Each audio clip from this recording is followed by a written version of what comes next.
still need to know then which language got chosen. Yeah, so we're gonna have the Japanese voice language. Okay.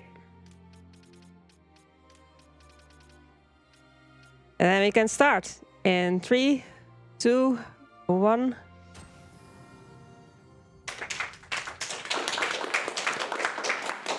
Okay, so this is Final Fantasy XII, the Zodiac Age. So Final Fantasy XII originally came out on the PS2. And this is the remastered version that came out later on, among others, PlayStation 4, but also PC. And we'll be playing the PC version. And this has a few changes compared to the original version. And one that we'll activate as soon as we can is that this version actually has an inbuilt speed-up function. So it's just, I can just easily turn on the ×4 speed-up function, and then once I do that, everything is sped up. I can walk 4 times as fast as usual. Fights will go 4 times as fast. Very useful for a speedrun to go through that as fast as possible. Really also helps bring out the length of this run. And right now we're still in a tutorial section where we get to play temporarily as the character Rex. We won't see that long. Oh. Change a few configurations. Rex has the Thunder spell available, which will be the best way to deal damage to this first tutorial boss.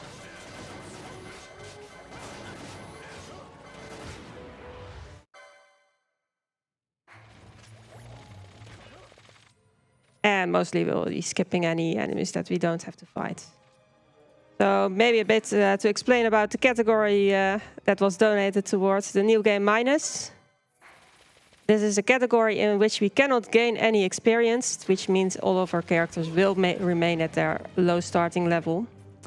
So Vaan will remain level 1, which is the level he starts up, and all the other characters will also remain on whatever level they start up. So it's essentially a low-level run, but rather than to have to avoid killing enemies, we can kill as many enemies as we want. It's the game mode itself that takes care of preventing gaining any experience for us. We're almost out of this first tutorial section. We can still improve our characters in different ways. We can still give them better gear, and we also have the license boards available. Like each character can choose a job, and then they get a license board associated with that job. And on that license board, you can learn abilities. And also learn which gear you're allowed to wear. So that way we still have that improvement available, but we will remain low level. And now we actually switched over to one of our actual party members, Vaan. The character Rex that we just played with was actually his older brother. Now we have Vaan. And lives in the kingdom of Dameska that has been overtaken by the Empire, and Vaan is not too happy about that.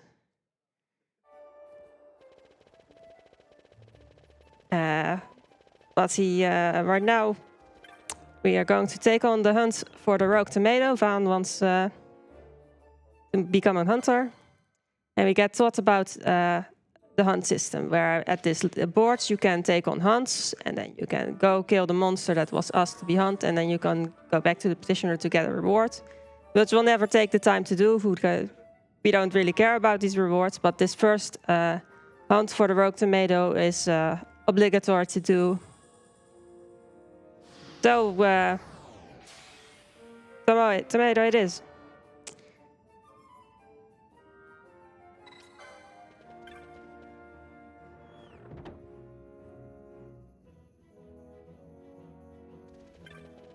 So, make our way. Yeah, navigation is definitely something to get used to in this version. The ×4 speed does mean that navigation gets slightly more tricky than it gets if you have to navigate on normal speed. Okay, the Rogue Tomato. The most dangerous part about the Rogue Tomato is not the tomato itself, but the fact that there's also these other enemies roaming around in the same area, and we hope do not draw the attention of the wolves, because if you take damage from the wolves at the same time, you can sometimes take a lot of damage. This should still be very safe though. Like ideally we kill this without needing to potion, because that takes time. Still quite high level. I had to hope that we don't draw any other attention of the wolves. Easy. Rogue tomato down.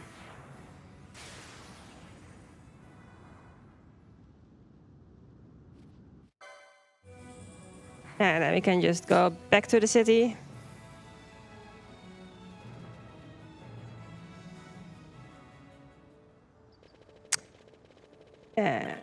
Kites here.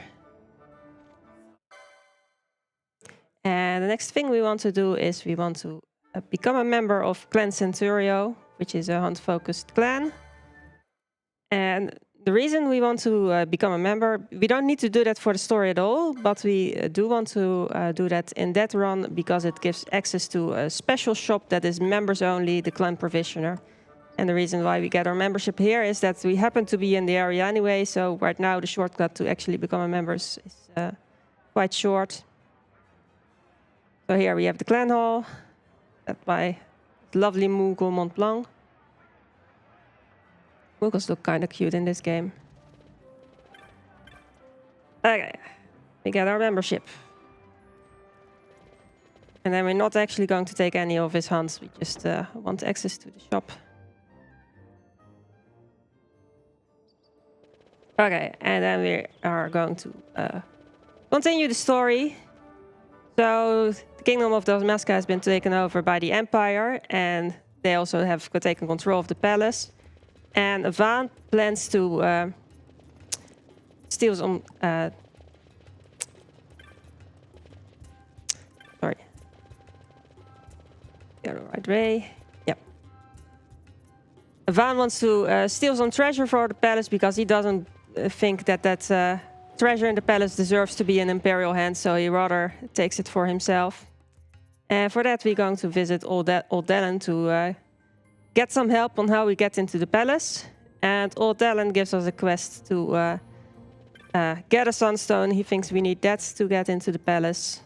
Says we need to get that on the Giza Plains. So our next step will be to go towards the Giza Plains.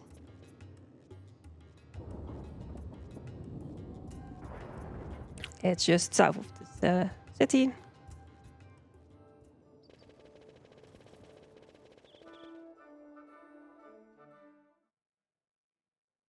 Yeah, you can also see a little bit that combat works a little bit different than in other titles, in the sense that all these enemies are just roaming the world map already and you can fight them directly rather than getting separate random encounters. That is an interesting change that they made for this game compared to previous titles in the series. Okay, this woman tells us that we need to find this boy that has been gathering sunstones, so we need to go find the boy. We also get joined by our second party member, Penello.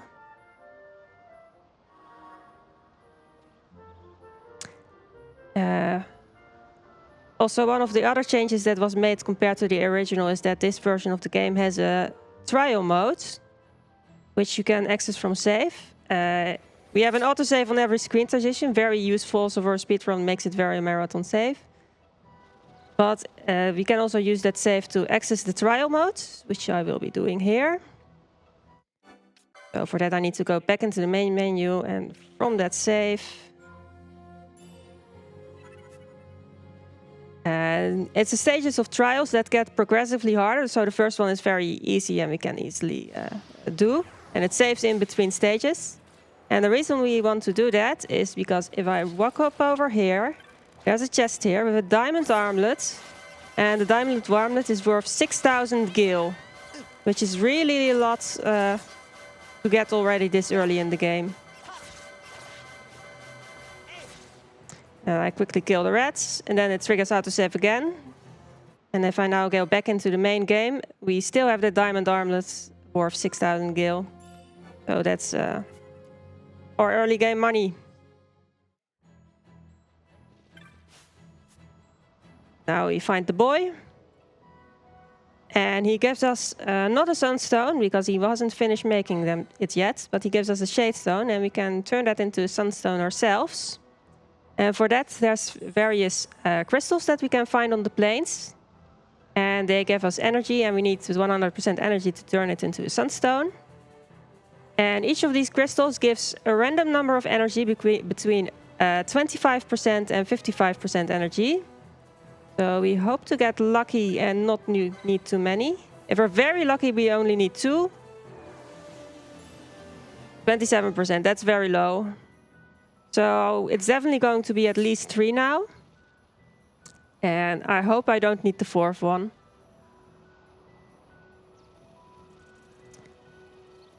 There's our second crystal.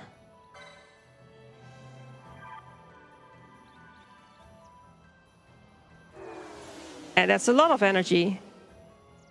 That's nice, because now I know for sure that it's going to be a 3 crystal. And I'm quite happy with that, because the 4th one is quite out of the way compared to the other ones. So as long as I don't need the 4th one, I'm usually happy enough with it. So there's one. This is our last one, and now we have our sunstone. Now, before we leave the Giza Plains, I do also want to visit a small shop here. There you see the boy, we have our sunstone now.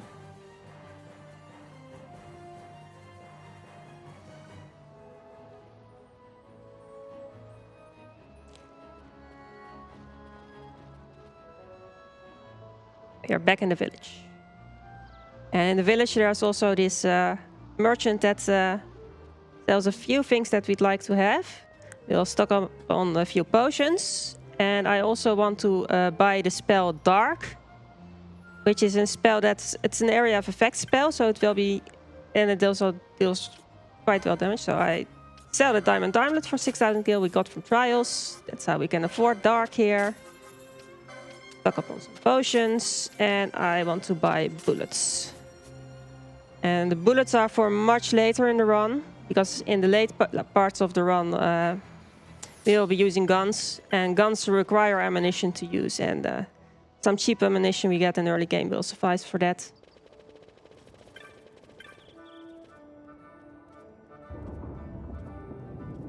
But yeah, back to Old Talon with our sunstone.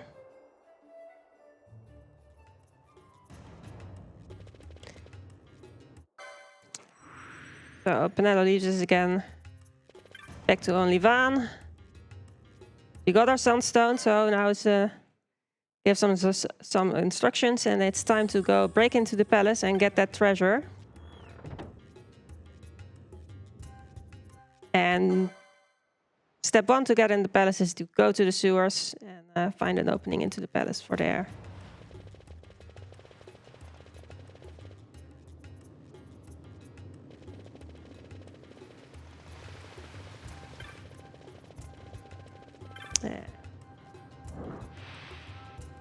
Luckily there's an opening to the sewers right here.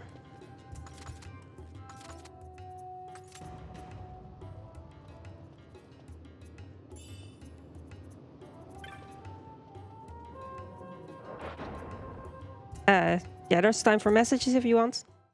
Excellent. Yes, because I remember that there was another little incentive open for this run, which should close in around 2.5 hours-ish, maybe a little longer, which is a blindfolded fight, things near the end of the run. And we're quite far off from making that still. So if people do want to see that fight, make sure you donate within the next couple hours. Put your money towards the incentive. Make sure you actually select it on the donation page, because I, for one, would like to see a blindfolded fight, and I'm sure everybody else would.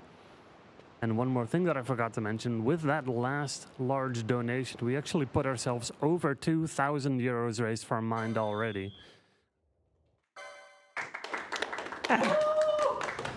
So with that excitement, get your donations in, and let's get that blindfolded fight going as well.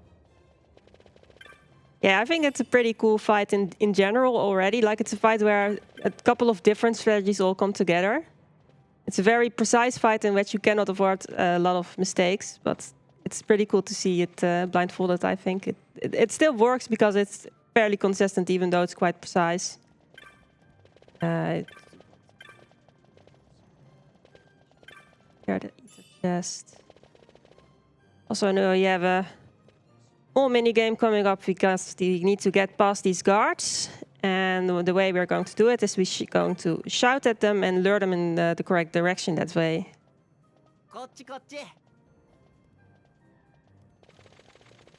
I'm a lot less used to hearing these in Japanese, actually. I usually play in English. And I know in English the most fun one to hear is the "Hey Buckethead," if you can get that. But today we're going to hear them in Japanese. But I think the English subtitles will still tell us if we get the "Hey Buckethead" one. But yeah, it's always the same thing where you need to lure them. So I need to lure these ones over here. Hey Buckethead! I'm glad I got at least one. I always like to get Hey Buckethead to bless the run. That's the last one we shouted, and now we can find the secret passage that old Dylan told us about, that we can open with the help of the Sunstone. Go get that treasure. And here's our secret entrance.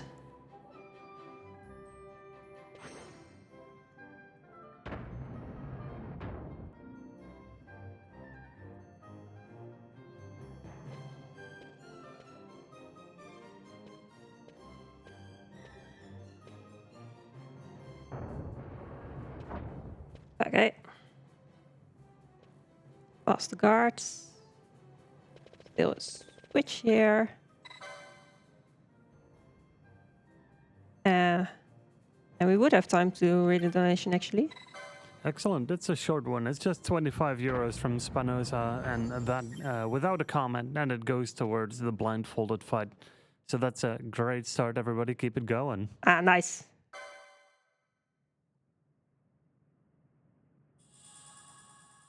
And we now actually got our treasure, but now we still need to get out of here for the guards catch us. And we will actually be joined by two other characters who are also after the treasure, Balfier and Fran. And as you might be able, I both like both of these characters, as you might be able to tell from my outfit. There they are. And we get a little tutorial, the Gambit tutorial, so that will be very nice to explain. So in this game, you can actually sort of program your characters to do the right thing. So they get, each character you can give these rules, where each rule has a target and then a thing to do to that target. So like in this example, Balfier would now throw a potion on any ally below 70% HP. And then if the first rule isn't satisfied by any target, it just goes to the next rule and see if we can do something about that. So, for example, attack the nearest visible foe. So that will be pretty handy, especially if we play at such high speed, to already have them pre-programmed. And then you can still always override them and give them manual commands if needed.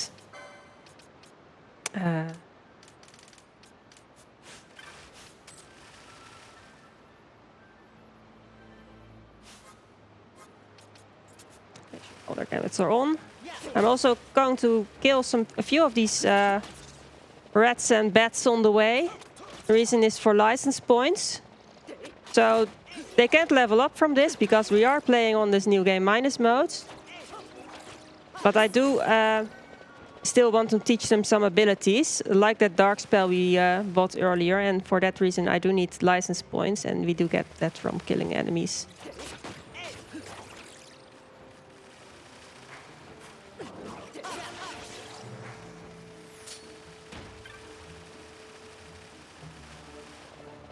And I think I've killed enough extra enemies now. That's fine, we'll soon touch a crystal. So crystals are the places where you can make manual saves, but it also fully heals you up once you touch it. So I think do that. Probably also put up their gambits a bit. make them attack the foe of the highest level right now. And friends should also, for any target that needs it, throw potions.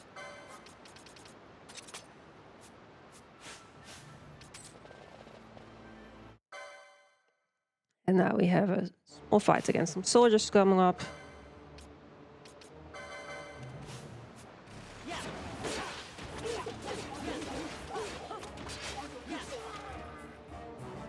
And after that, we get joined by a guest, right now still known as Amalia. We will later find out that this is actually Princess Ash, or Kingdom. And once we have this extra guest who is also able to help a bit with healing, this is also a good moment to do a few extra trials. Because this is actually a really good source of license points. The enemies in these trials give a lot of them compared to enemies in the main game. And we can also pick up another diamond armlet, which will give us another 6,000 gil.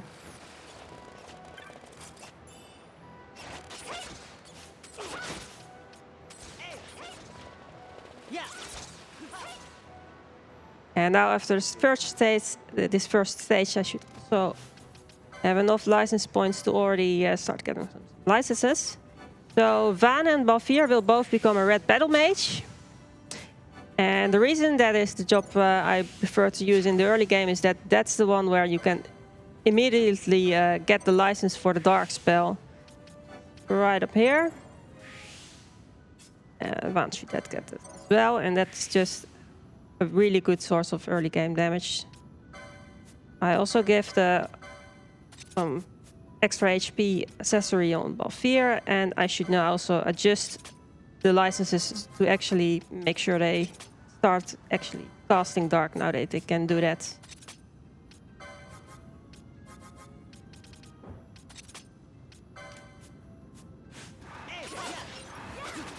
Oh! That was fun. Revive him. Yeah, Phoenix Downs for that.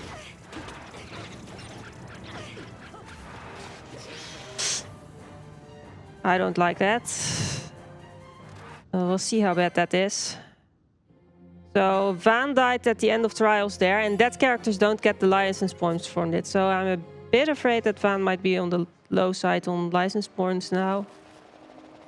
The good news is that if we ever find ourselves very short, we can always... Oh, I should have revived him.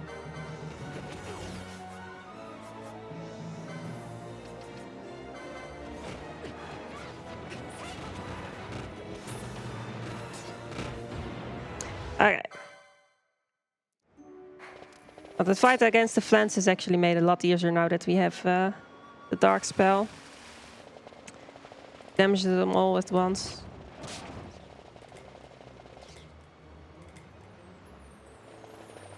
So I might be slightly short on Van's LP. We'll see if that's actually the case. And if that's the case, the good news is that we can also always fix it with more trials. We really need to. Okay, now there's a boss fight coming up. And this one can actually be a bit dangerous given how low health we are due to being on low level. It's the fire main, and we immediately flee to the water, because in the water you take less fire damage, and the fire main does in fact do fire damage. It also has sometimes these cinematic bushfire attacks. And I'm also trying to... Ooh, I should revive Van.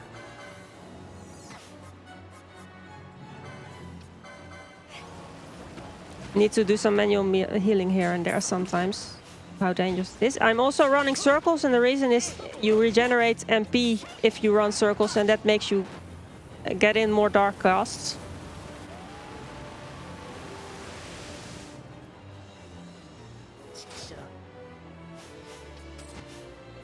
Okay, Amalia, you can revive Van again.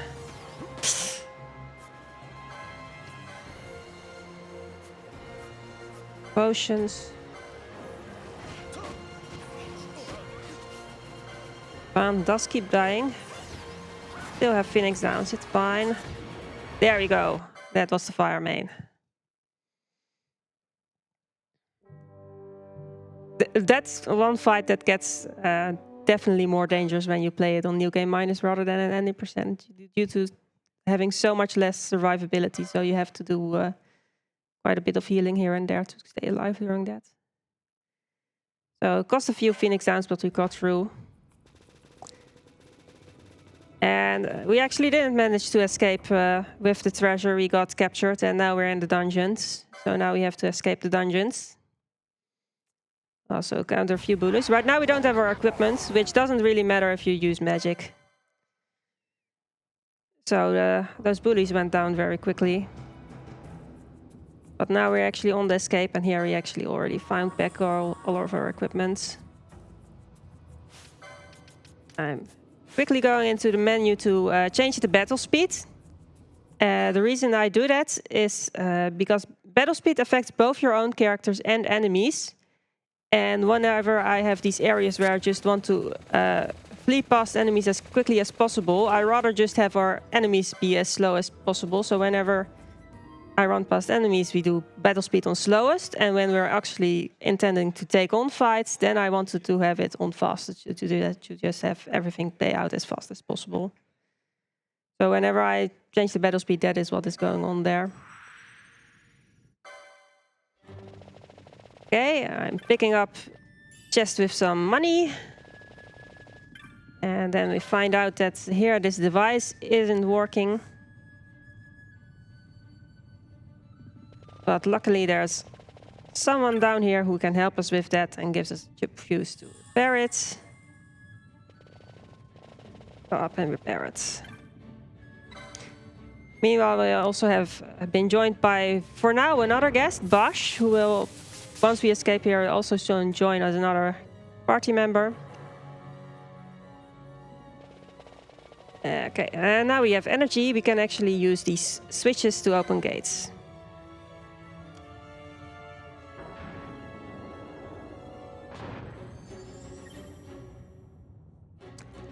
And now the gimmick when making it through this dungeon is that there's these battery mimics. And these battery mimics are eating up our charge. The charge is getting lower and lower because of them. But if you kill one of them, so I'm going to do this one, the charge gets higher again. And keeping the charge high is handy for two things. One is that if you want to use a switch to open a gate, you need charge to expend charge for that. And the second one is that the area gets more dangerous once it's low charge. At low charge there will be these extra undead enemies that can make it more dangerous than it already is. I'm also going to kill one here. I'm not actually going to kill all of them, just at some good places to make sure that charge is high where I want it to be. It's going to be another Phoenix down on the van, I think. I do want him alive, especially after he's already missed some. Okay.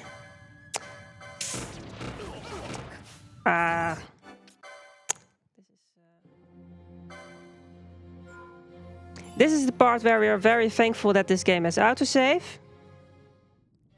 This is a dangerous area where, even though what we're doing is just fleeing past enemies, they at low level, it's we're already under-leveled basically. Okay, now we actually made it to this switch.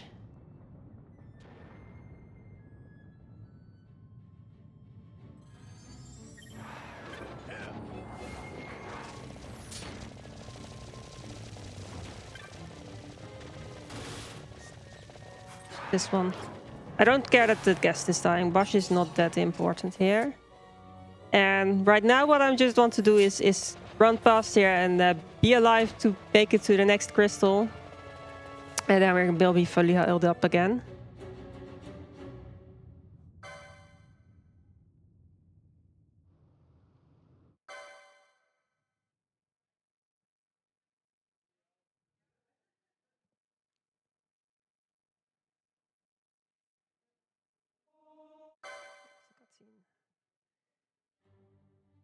Right here should be crystal, and then we're nice and healthy again. Oh, I think I should probably... Yeah. I'm going to see if I have enough licenses on Vaan now. Slightly short, and I know I still need to kill a few extra enemies in this area.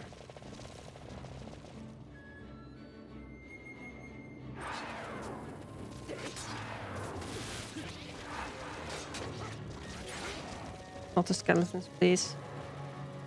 Dark is not very effective against the skeletons. They worked against the mimics.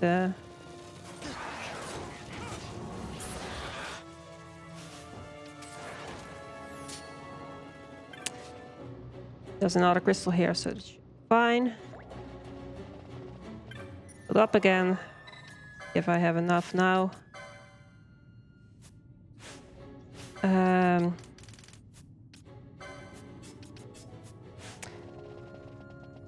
can still get them in the fight itself. Next boss, Mimic Queen, which is a boss that deals thunder damage, which is why I would like to equip the diamond armlet on Vaan if I can. Should have enough for now. The diamond armlet gives thunder immunity, and as most of what the Mimic Queen does is thunder damage, this essentially makes Vaan close to invulnerable. I do want him high health still, because there's one attack that Mimic Queen can do that does deal damage, though, even through the thunder immunity. And otherwise I'm again running circle to get as many dark casts as possible. Shockstorm is thunder damage, so this is fine. We're immune to this. This is the one that actually can deal damage to us, but we're now almost through the fight. And then we get to enjoy a small unskippable cutscene. Which is usually where I take the time to drink a little bit.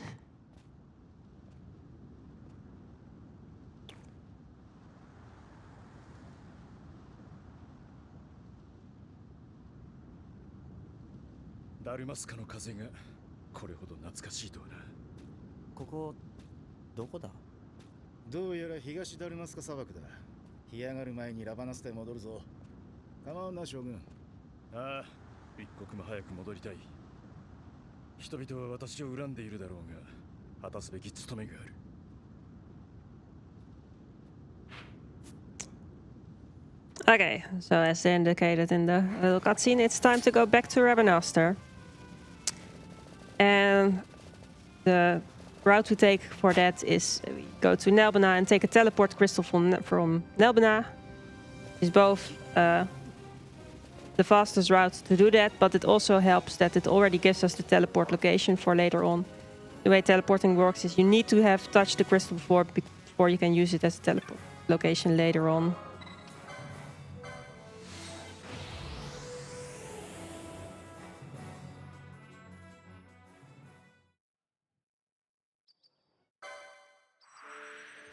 We're back in our hometown, and we're going to make another visit to see how Madelon is doing.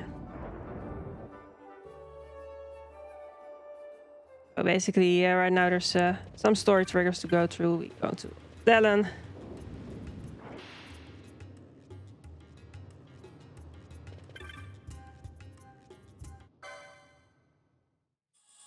Madelon gives us a sword, and we're now essentially being a delivery boy. Need to deliver the sword. We're here. And turns out that we need to deliver the sword to Bash, who also was a guest when we were escaping from the dungeon, but will now join our party more permanently.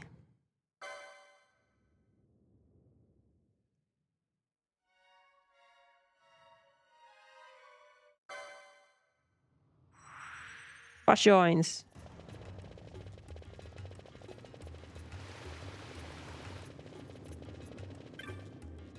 Okay, and now we're going to go to the tavern, see what Buffy and Fran are up to.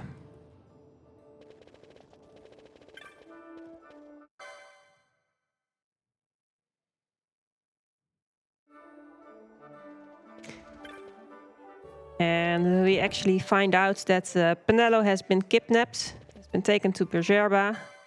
So our next objective is to rescue Penelo.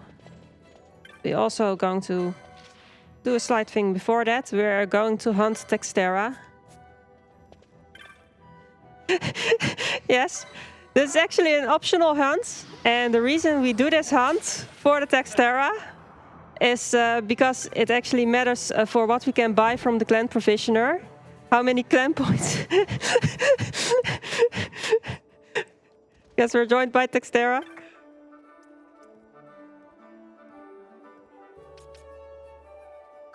Yes, you're getting hunted.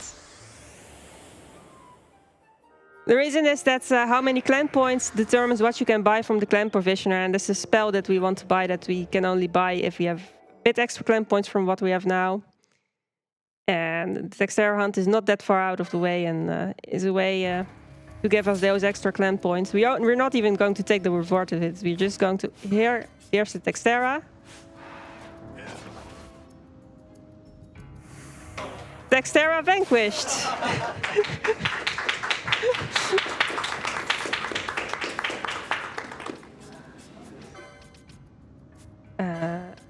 Slow.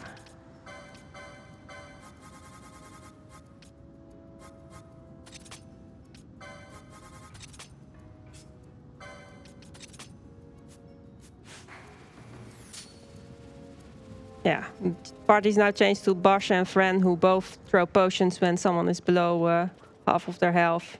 This is basically a run past enemies party. Okay, and now talk to Balfir, and we're going to Bejerba.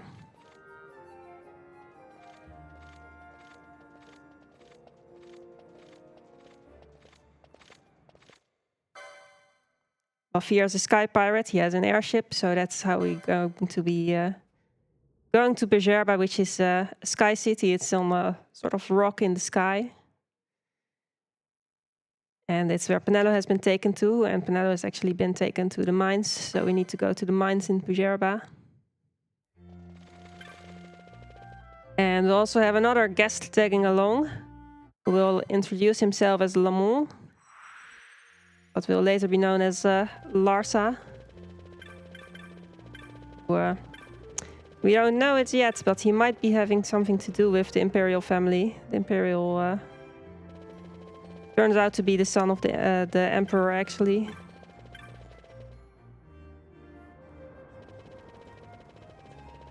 Here we go to the mines.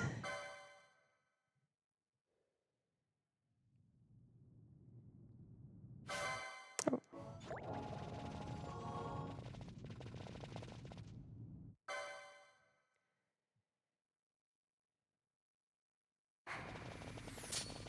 Well, because it's a sky city, and the mines are like in the lower part of the city, you actually get these sort of effects that you actually see that you're up in the sky, even though this is like, compared to the city, this is in the ground, but it's hanging above the sky, so you actually get these sort of bridges over the empty air.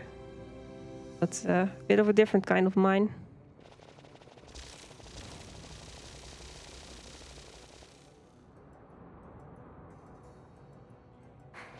Going to go deeper inside the mines.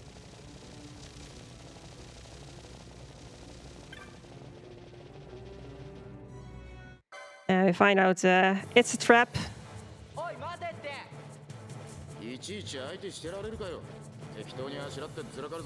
And we're going to flee from them. It's sort of an optional fight. We don't have time for optional fights. Oh, this is... that's not good. Yeah.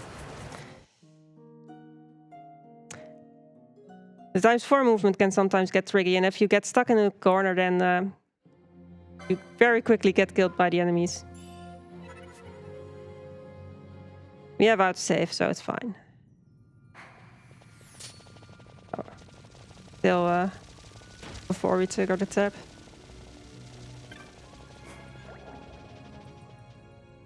Trap again. Run away this time.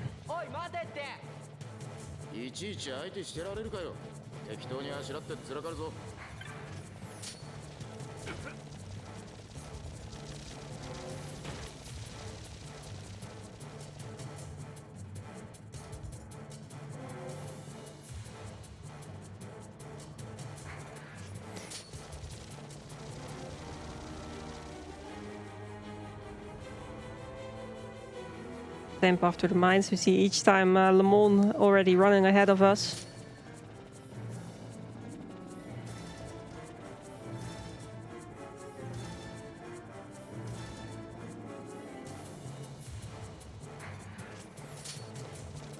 These are right behind us, and then suddenly when we overmare, it's we have outrun them. And we still have to leave the mines. And outside of the mines, there's a next mini game coming up. The one where we have to impersonate Captain Bosch from Ronsenburg of Delmesca. Because don't believe Ondor's lies. We have to gain some notoriety, and we have to do that by shouting these things where as many people as possible can hear it. And I'm going to try and see if I can do it in only 2 shouts. So there's first one should be up here. I'm already incorrectly. Okay, it's not going to be 2 shouts. And the one in here, it tends to be the more tricky one where you have to be very precisely positioned to get the remaining percentage.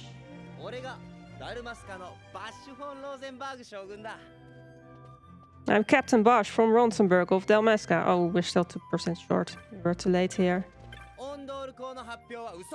Don't listen to Ondor's lies.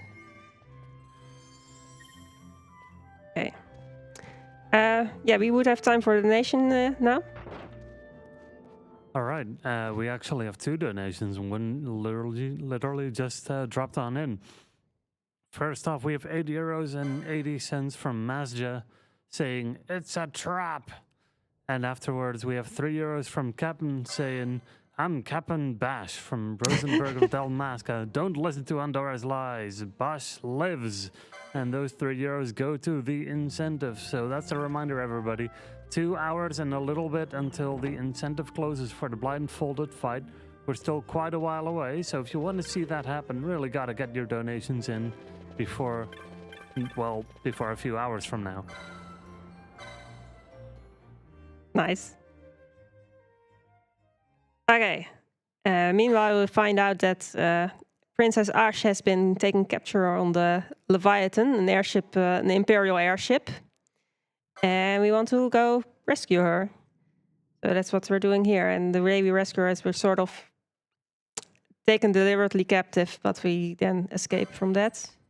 And then we have to make it through Ash's cell now. We also get joined by another guest, Vossler, one that will be quite important for the while that we have him, because Vossler actually has a technique called Traveler, which is very useful because it can deal a lot of damage. And I'm checking my steps. It's based on step count, which is why I'm running circles now. I can see in the menu where my steps are at, how many steps I've taken since the start of the game. I want to be around 300 for the last 3 digits. A bit more. Good. So the way Traveler works is the more steps you take, the more damage it deals, but it resets every 1,000 steps and every time you use it. So right now we've never used it, so it's just every 1,000 steps it resets, which is why I only need to pay attention to the last 3 digits. And we want to be, for the next fight, we want to be somewhat closest to when it will be resetting again to get a good amount of damage out of that. And it is even an area of effect technique. So the next fight has 2 judges and some other soldiers, and we want to make sure we hit both judges with it to both instantly kill them with Traveler alone. So for any part where you have Vossler as a guest, the Traveler is just our best way of dealing damage right now. And it does mean we need to take care of our steps, but it's very good.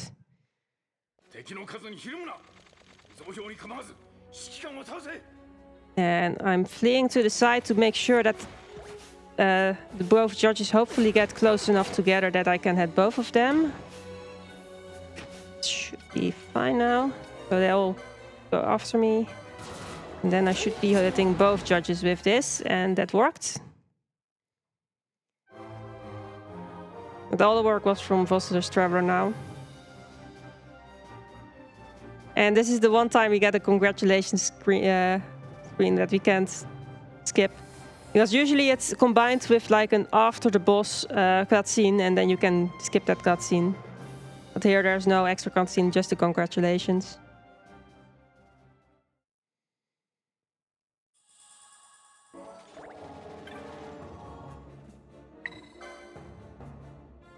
We also want to shop with a little Moogle that has been taken captive here as well. We want to buy some better equipment.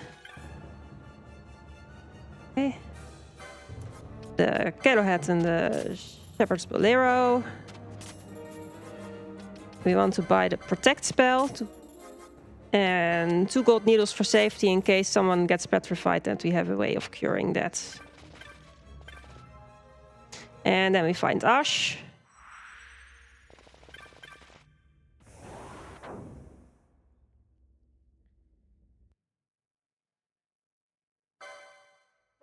Okay, and now we want to set up Ash a bit. So for now, she will be the one that functions as our tank for a little bit. I also choose now jobs for Fran and Bash, who will later be our gun users, which is why they get the machinist job. And Ash will become a Bushi, which will allow us to get some licenses associated with that. That gives us access to these licenses that increase her HP and also makes her wear the armor that we just bought.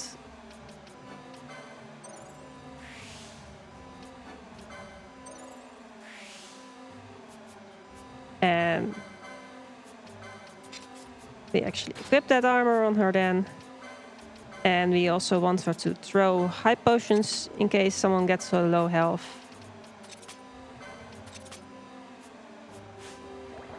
But yeah, those licenses now brought her HP up to 433, which is, since we can't level up, it's really nice that we still can get extra HP to the license board, so we can still have someone who has with some survivability right now. I also want to pick up 2 chests here. Both have a Reflecta mode, which is if you throw a Reflecta mode, it casts a reflect on the entire party, which means if you then cast spells on yourself or if the enemy casts spells on you, those get reflected back to the enemies, which is a strategy that we will be using quite a bit, and we will use one of those Reflecta modes on the next boss.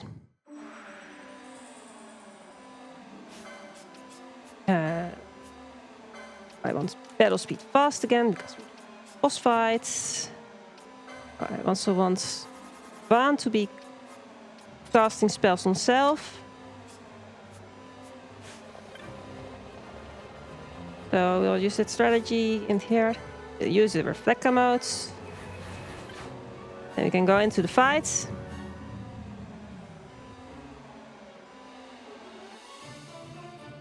The fight will both have 1 judge and some smaller soldiers help him. For the other soldier, I will use an Eroga mode to get rid of those, and then Judge Geese is still left, and there we use the strategy of casting spells on self, and then it goes a lot faster. The reason why spells on self is so good is that if you cast a spell on the boss, you hit the boss once. If you cast a spell on your own party of 3 characters, and you would have quote-unquote hit your own party of 3 characters, then what actually happens is that those 3 copies of the spell all get reflected back. So you essentially triple the damage because now you can hit the same boss 3 times if you do that correctly. And that, yeah, triple damage is a pretty big boost. I got an extra HP license for Ash, so she has a bit more now. So help her function as our tank for now.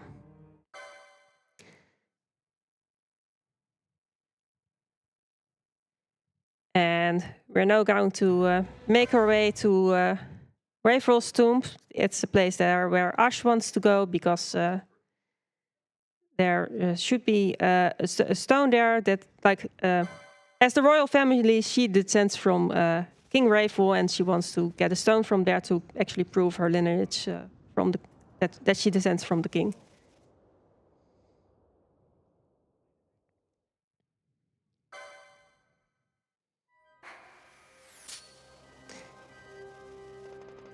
So I have that extra HP license. I'm now actually over 600 HP on her. Really nice. Once we make our way to the tomb, we will also again be joined by Vosler. Which means that for some upcoming bosses we will again make use of Traveler.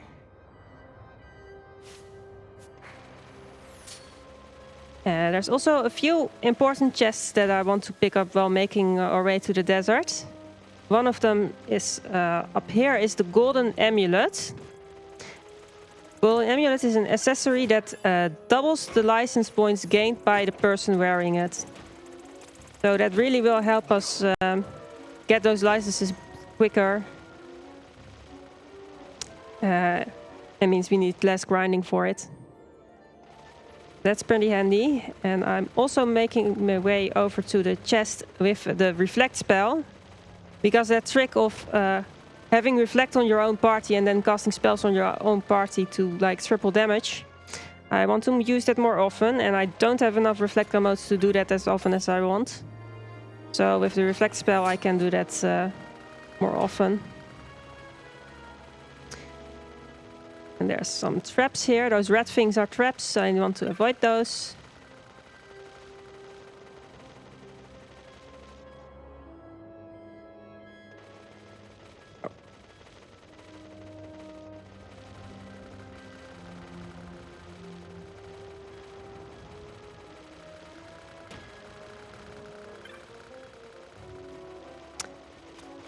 Make our way to the rest of the desert. So for the next bosses where we want to use Traveler, we actually want to make sure we have the good damage from it. So Traveler deals the most damage if you're in this 10-step range directly before it resets. And this 10-step range is precise enough that I want to deliberately reset it at certain points, deliberately use Traveler just to make sure I know where the reset is, at which exact step count. So I will soon be doing that. So use Traveler on one of these. 282. So the last 3 digits of my step count were 282. I could see that in the menu. And then Vosler was sleepy. Wonderful.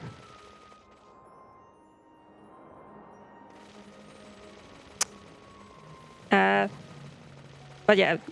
Since I know that the last reset was at steps 282, that means I get the best damage from Traveler if I'm like in the 10 steps below that range. So from 272 to 281. In that 10-step range before the next 282 reset. So I do want to pay some attention at what steps I'm on. We're almost at the next boss, Garuda. And we get a obligatory like save option here. I'm not going to save, but it will heal us. Let's see where we are at steps. A bit high already.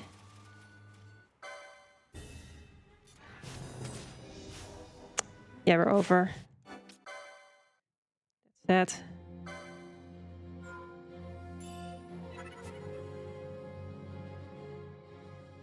Yeah, the issue was because Vosler got slapped. It was actually difficult to... I had to do some extra movement with Ash, so now our step count is a bit off compared to what I would want it to be. Going to check again where my step count is, and otherwise I have to run circles before starting the fight. Make sure I'm still below that 282 reset.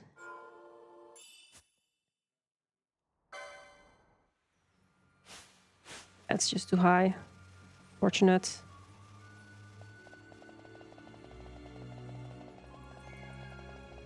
Yeah, usually you try to time it out so that you're now at a good step count, but the Vosler getting slapped messed it up.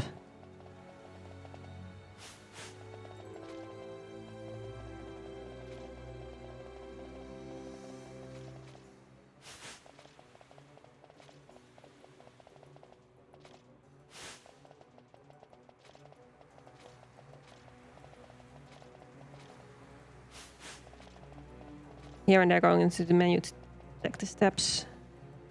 See that I don't go over again.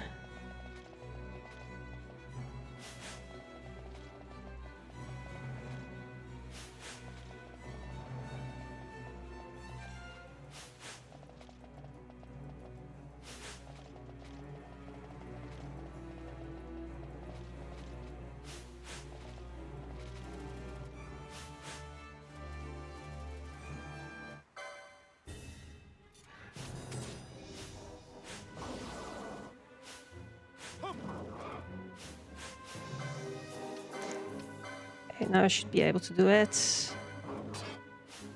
It's 279. Okay, 279 was indeed 3 steps below the reset, so that gave us the max damage to one-shot Garuda.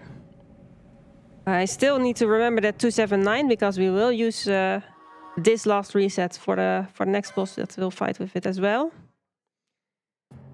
And wonderful. Now Ash is slept.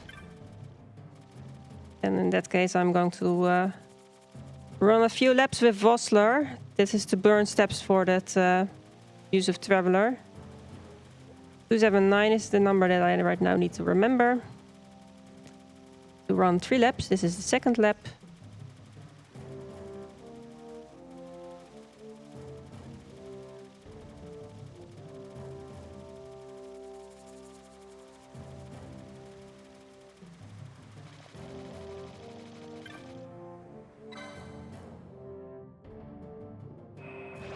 So inside the tomb there will be 2 demon walls, and the first one is an optional demon wall. It's the stronger of the 2 demon walls, and because it's optional we are going to just flee from it. But the second one we will have to fight, and for that we again want to use Traveler. But the demon wall has even more HP than we can deal with Traveler alone. So we still do need to do a little bit of damage with the other characters as well. But most of the damage will still be of Traveler. Traveler is almost enough. Okay, there will be our second demon wall. Oh.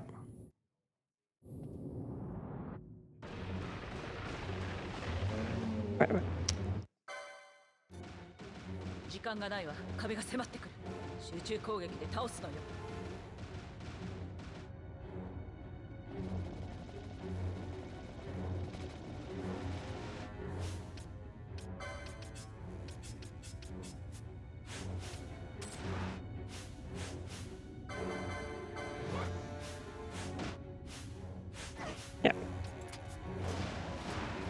Yeah, that's big amount of damage. That was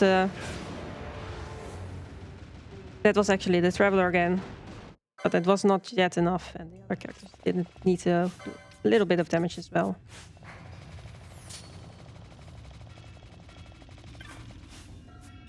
I also at some point need to revive buff here as well, but that's not that urgent.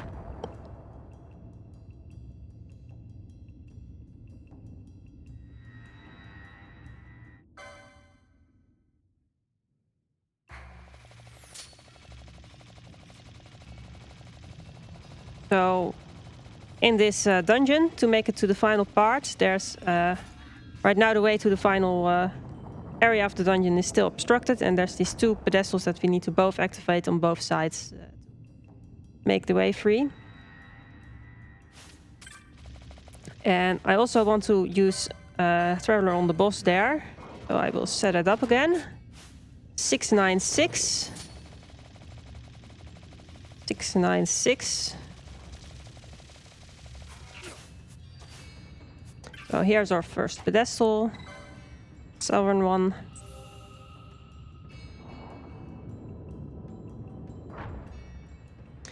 And we can teleport back to the middle area, and then we have to also do the same thing for the northern one.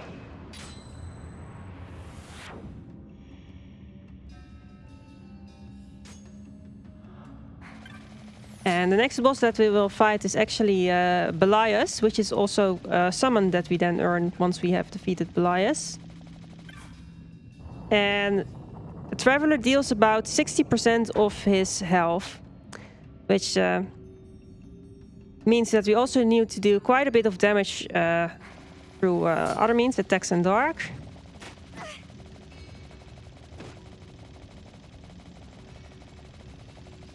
And we want to use Traveler as the finisher for that fight. The reason is because the part where Belias gets low health, Belias starts doing very dangerous stuff that we do not want to see at all. So we want to skip like the dangerous phase of the fight. So we want to deal the last 60% in one go to completely skip the part where Belias is low health. So we first deal the initial 40% and then use Traveler as a finisher. That will soon be coming up. We are now in the area.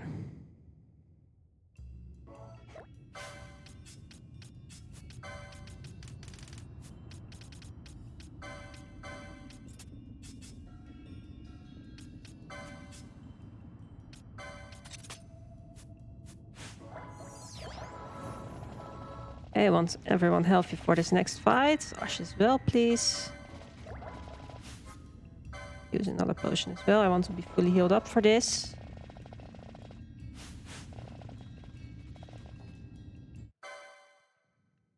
And we also want to make sure that Belias stays focused with his attacks on Ash. And I will start with a shock mode, and then I will throw Phoenix Downs on him. Because for whatever reason, Belias just really doesn't like people that throw Phoenix Downs at him. So it doesn't really do a whole lot throwing Phoenix Downs on him, except that he's now very angry at Ash. Which is what we like, because she can actually survive some of these hits. And otherwise, I also need to... Okay, I accidentally overstepped. So I accidentally overstepped for the Traveler. So we'll have to try that again.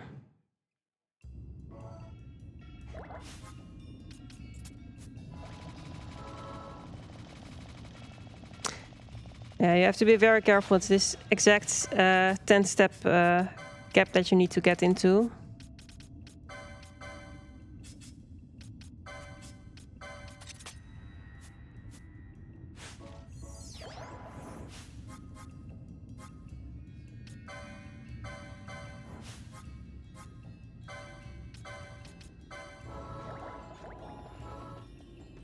Okay, let's try that again.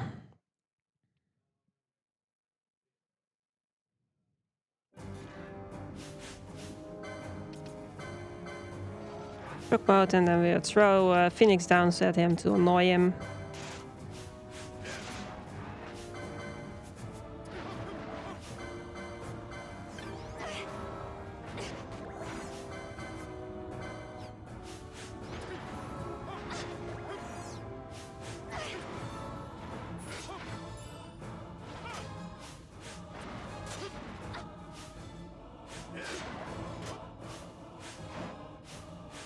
Now should be in the correct step range. How far are we? Not yet enough. Now I need to make sure we first deal the initial 40 damage. So I want to... healthy, please. Okay. Are we now? Okay, this should be enough. There we go.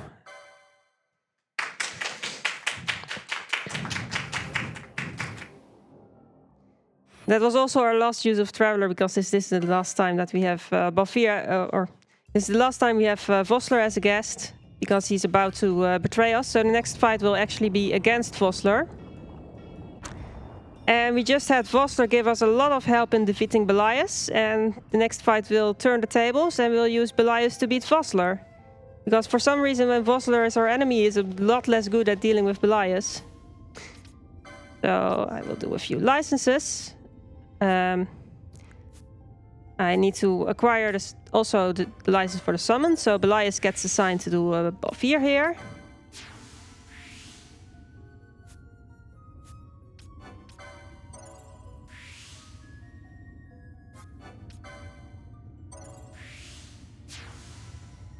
And I want to start up setting Benelux up as a black mage. For many of the mid games, she will function as a magical damage dealer, essentially. And this is also the point, after you defeat Belias, you also get the option to choose a second board per character.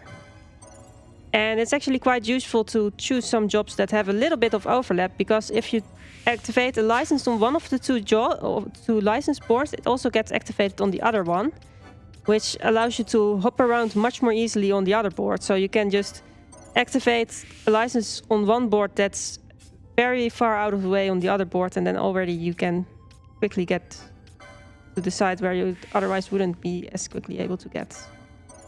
Get also a little bit extra HP on Balfir, because that will make the fight a little bit faster. Oh, and I also should equip the golden amulet on Benelux, so she now gets double license points for upcoming fights. Yeah, we would have time for messages now. Excellent. All right. I want to remind people that we are indeed still raising money for Mind, a nationwide organization committed to prevent mental health issues. Mind strives to provide support to individuals and families facing mental health challenges, and all of your donations will go to Mind.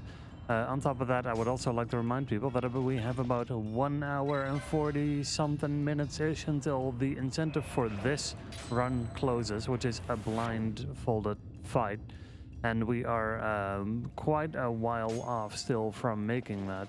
So we're currently sitting at 28 euros out of 150. So if you really want to see that fight, then get your donations in within the next hour or 45 minutes. Yeah, and we're now about to start the fight against Vossler. And the dangerous part is that it's not only Vossler that we're fighting, but also some other soldiers as well. And those can really, like if they kill Balfir, then that will dismiss the summon. So we will want to summon Belias. And then I want to use have him use Fyra to kill the other soldiers as quickly as possible.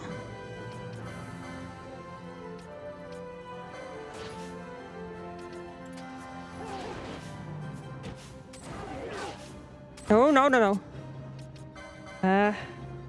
Please don't. No, it failed.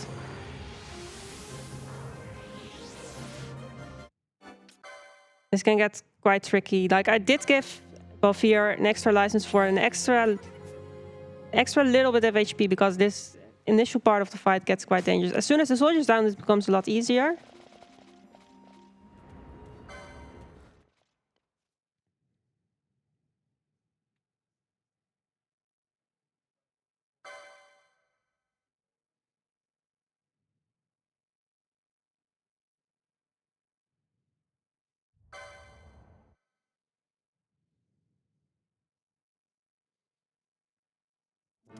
Okay.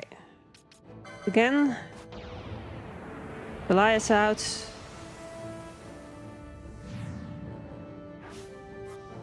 Immediately fire out. Where I hit. I want to hit all 3 of those. And life. Okay, they're dead. That's good. And now it's just the duel from Vossler against Belias, which is a very unfair duel because Vossler is actually attacking Belias, and every time you see this, the red numbers popping up, that's 0. That's Vossler trying in vain to actually do any damage to... Oh. And that was the fight. So once it's just Belias versus Vossler, Belias just wins.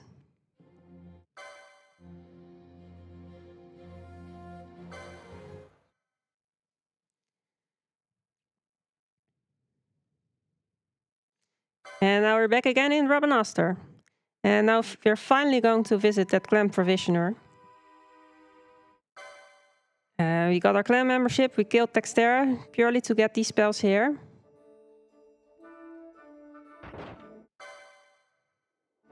And the spells that we buy right here are Decoy and Oil.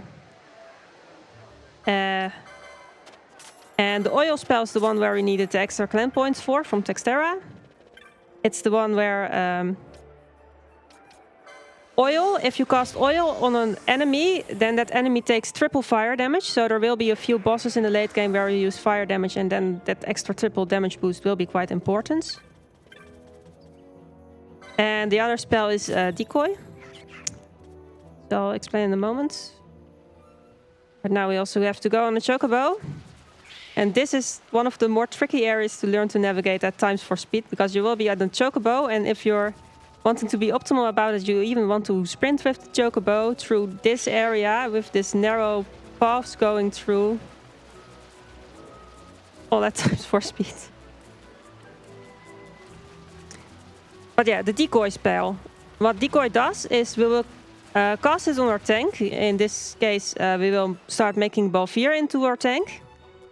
And if you cast Decoy on Balfir, what it, enemies will focus on the Decoy. So they will only attack Balfir, your tank. And that way you can make sure that other characters stay alive because they don't get hit by the enemies.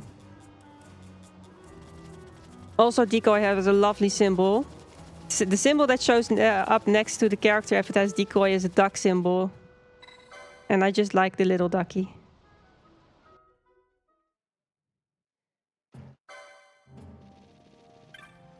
Okay, I want to touch the crystals to make sure we have the teleport location, and then we enter the village of Jahara.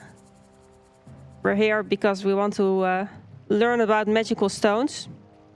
And we've heard that maybe the people here might know about it. It actually turns out that they actually don't know all that much, but we'll meet up with Larsa again, who has a plan of his own. And he actually asks us to join up to go to the ground Kiltias at Mount Bromosus and thinks that they can make some peace there. And actually have the ground Kiltias recognize Princess Ash as the heir to the throne.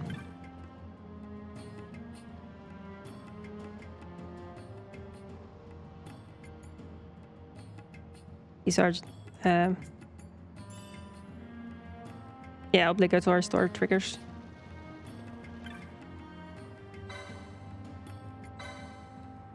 Yeah, here you show she actually asked that she wants to talk to these people.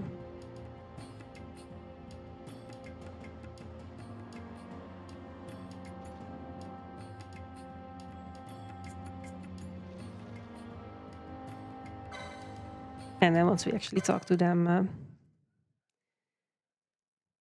they won't help us that much. They give us a nice recurve crossbow as a parting gift, which we will sell. We like the money we get from that.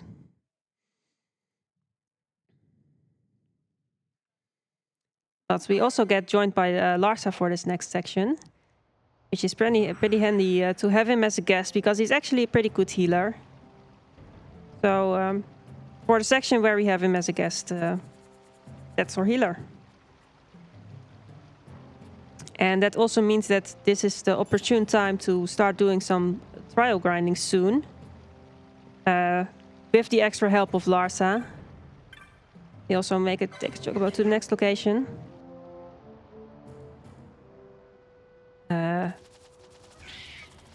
We'll first try to go to the Golmore jungle, find out that we cannot, that there are some berries we cannot pass, and then we have to visit Fran's home village of Eride Village. And in the right village is where we do the trial grinds to get all the license points that we need for the rest of the run, basically. Or most of it, and then the other ones are just filled in with bosses that we need to kill anyway.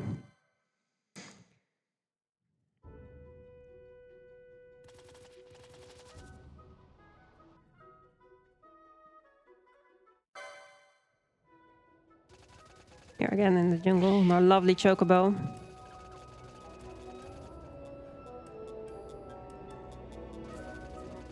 Chocobos happen to be faster than going on foot. And then here we should enter the village. And there we'll start setting up for trial grinds. There's a Moogle there where we can do a bit of shopping again.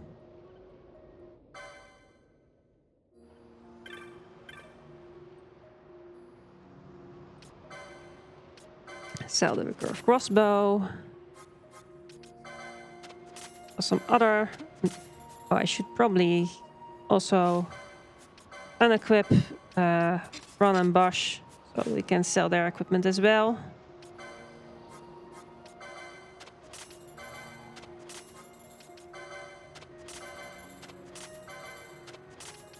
Letters I want to keep, and the diamond armlet for 6,000 gil. And we use that to buy 2 storm staves, the Tandara spell, Mage's Hat, and Mage's Habit. And we're basically buying equipment for mages to become Tandara casters. And the mages we have in mind will be Ash and Penelo. And Penelo should already have enough licenses to set her up for that right now. So we gave her the licenses for that equipment that we just bought. Mage's Hat and Mage's Habit. Good equipment for a mage. And you can also see once we hop over to the other license board, these license boards for this armor will be activated on that as well. And we can get the license for the Storm Staff and for the Tantara spell. Yes, the basic licenses for a Pandara casting mage with a Storm Staff that boosts thunder damage. Also want to set up licenses for the trial grind. Balfir is there to steal stuff, which can help with the money.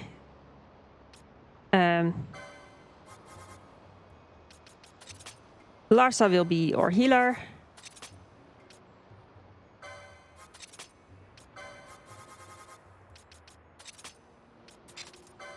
And like if he's nothing better to do, he is allowed to attack, but we put that on lowest priority.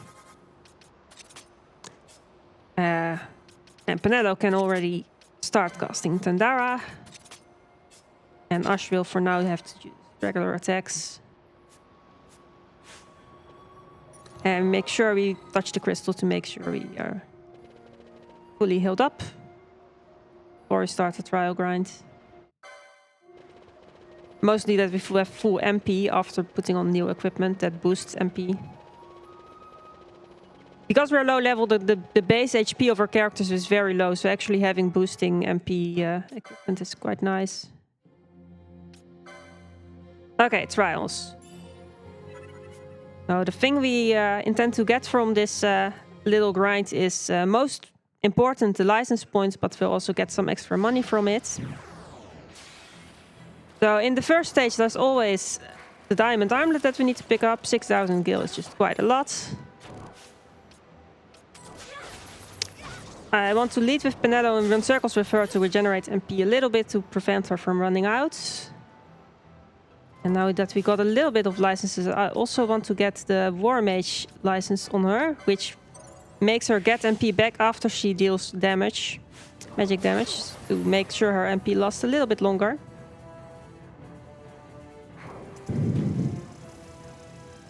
I want to go in the back because this enemy in the back actually has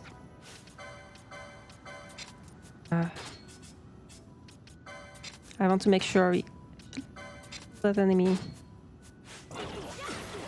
There we go. That extra enemy in the back gives a lot of extra license points, but also can drop some useful items. It didn't drop it this time, but we'll see if we get it in the future set of trials.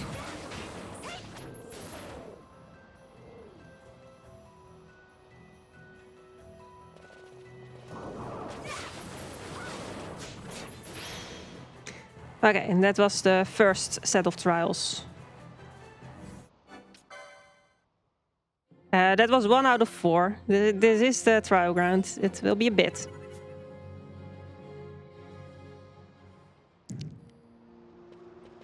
But for now, cutscene, go back to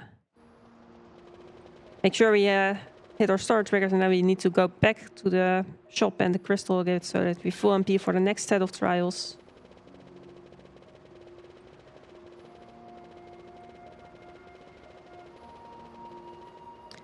Because the extra diamond armlet means we have now also sufficient money to make sure that Ash also has all the equipment she needs to be our second mage. I want to sell that diamond armlet and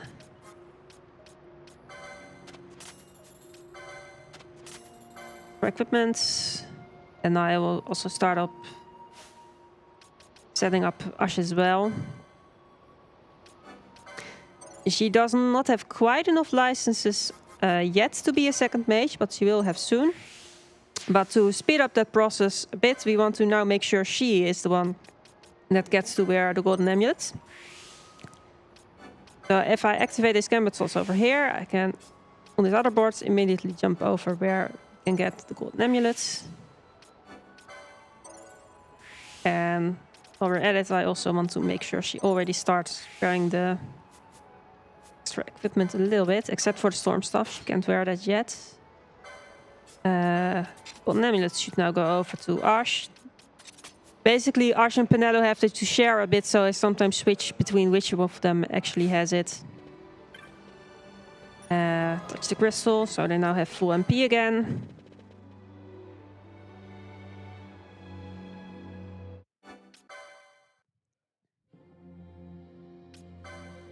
And then it's time for the second set of trials.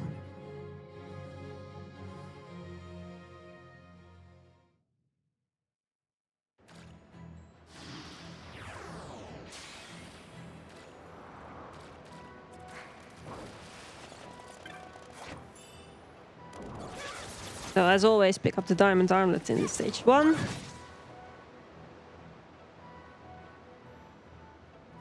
By the way, stage 2, that is every time we do that, that is another Textera. So I think we kill about 6 Texteras throughout the entire run.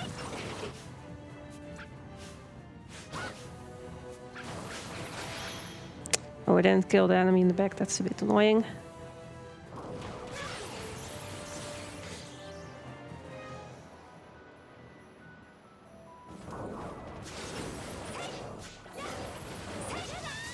Oh, that was Benelux. At least Larsa will heal her up when that happens.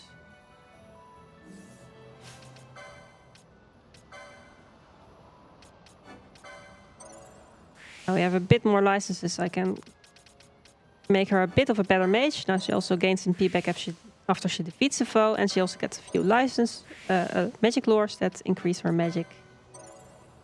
And the Serenity license, which makes her deal more damage when she's full HP. And Ash should now also have enough license points to be fully set up as a mage now. So she now also gets to use the Storm Staff, gets to use the Tandara spell.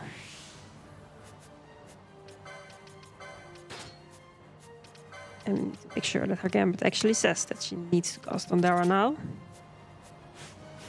And I switch over to Ash because Ash is having the better health here.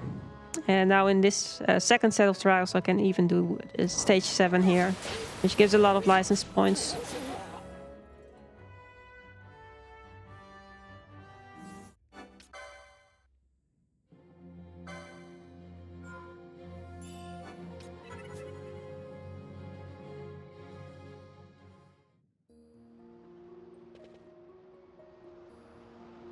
Okay, I want to touch the crystal again to make sure full MP. We're going for the third set of trials.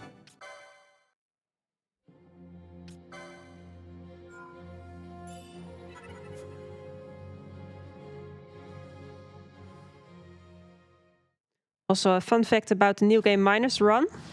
It got improved so much over the summer that the New Game Minus world record is these days faster than the any percent world record. Which is why I've actually taken to start using more New Game Minus struts in the 100% run.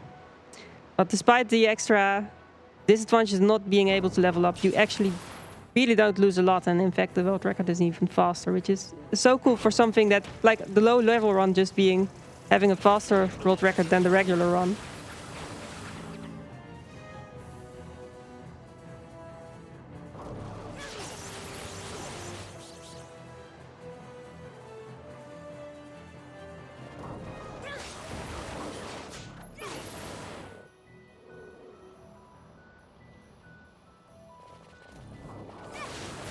We really make, now that we have 2 Tandara mages, it really make quite quick work of all these stages of trials. Okay, that was the third one down.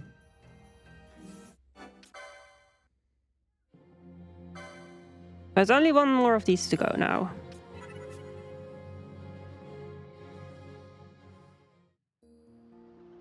And the last one we'll actually do in Jahara. We need to go back to Jahara to get a chocobo from there, but also a little bit of shopping there. So we go back there and trigger another autosave for the very last round of trial grinding.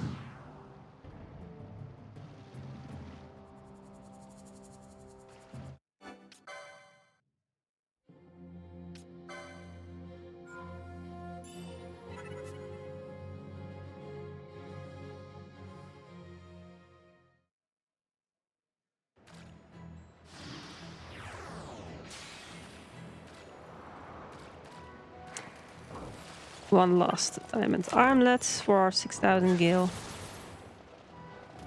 We also hope that maybe Balfirbe is able to snatch some good goodies for us.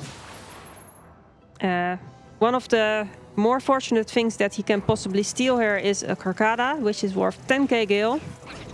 But we have to be quite lucky if we actually see that, because it's only 3% steal chance per attempt. Another useful thing is the Berserker Bracers, because we will be needing 2 sets of Berserker Bracers anyway, so already getting one here would be nice. Berserker Bracers makes the wearer be berserked, which makes it attack at random, but also make the attacks more strong. And otherwise, hopefully I will just steal some things that we can sell for money.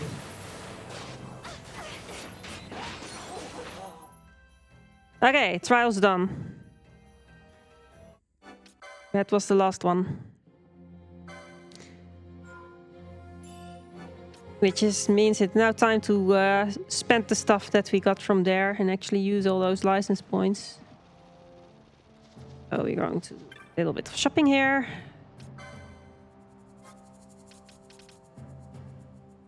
Sell those diamond armlets. I want to buy the main gauche. I want to buy some high potions. I want to buy some Nukai Sense, which can cure confusion. I want to stock up a bit on Phoenix Downs. Enough for now.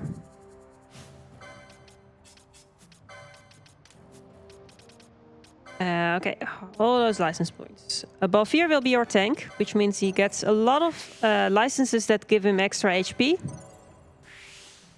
He will also get the equipment to wear the main gauche, which we just bought, which is a dagger that really increases his block chance.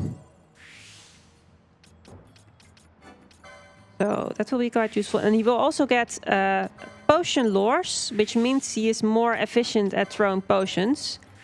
So essentially he will serve as this kind of meat shield, where whenever he takes damage he can heal himself up by throwing potions. And then all the actual damage can be done by the other 2 characters that then don't have to worry about healing or taking damage. Yep. And then we have Vaan.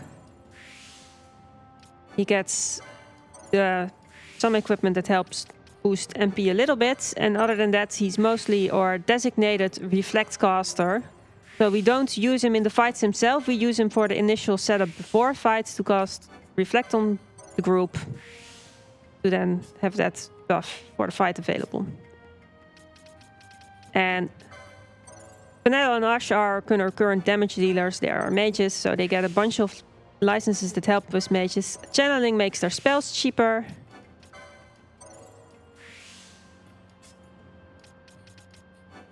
They also get a little bit extra HP. And they get swiftness, which makes them faster. Swiftness here. And Ash gets pretty similar licenses to Penelo. Also War Mage to make her get back some MP when she deals damage. Magic Lures for extra magic damage. Channeling for cheaper spells.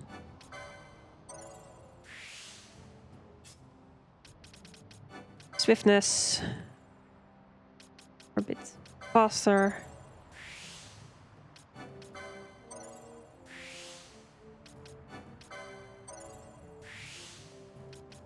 Magic Lures over here. Serenity, which makes her deal more damage if she has health. And she also needs to learn the decoy spell, because someone needs to cast that on the tank, and it will be Ash Ash's job to actually do that. Okay, now let's actually put that equipment that we have there. Fine if she does that. For now, set up the gambits. So there will be some enemy zooms that can cure confuse, so we want to make sure that gets healed as soon as possible. Oh, I forgot the license for next. Gambit slot, not too important yet, but I forget. And he needs to throw high potions on himself whenever he's below And its health.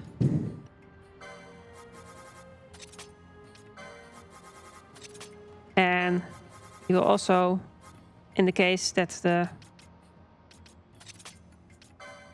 or mages, the girls get damage, throw potions on those. Van is designated Reflect caster. There's Reflect.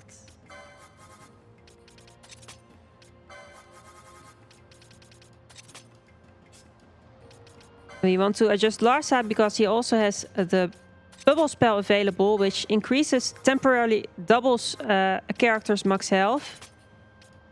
We would like the tank to have double HP, please. And then we have the mages, and right now they're still directly casting, but for some fights we want to use the reflect strategy of casting spells on self. And also, in case someone gets confused, please do use a new Kaizen to cure that as soon as possible. And the same for Ash, basically. She also is one of our mages. But she is also on duty to cast decoy on the tank to make sure enemies stay focused on the tank. So, here. The decoy spell. With the little ducky. That should be our setup. That was our big menu of the run. I'm touching the crystal to make sure everyone's healed up. And then we take a chocobo to the next location, the Hannah Mines. It'll be a short ride.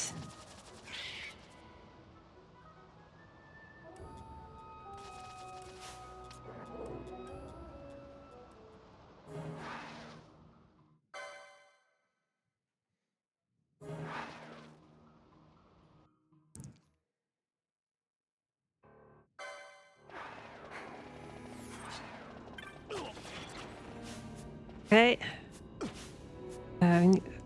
Let me please activate that switch.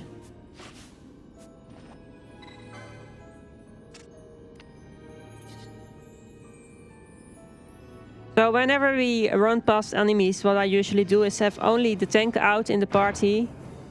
Because that's the easiest way to prevent other characters from being hit, is by those other characters not being there. You can't not do that with guests, so Larsa is still out there, so he probably will die on the way. And just have to revive him once we're at our destination.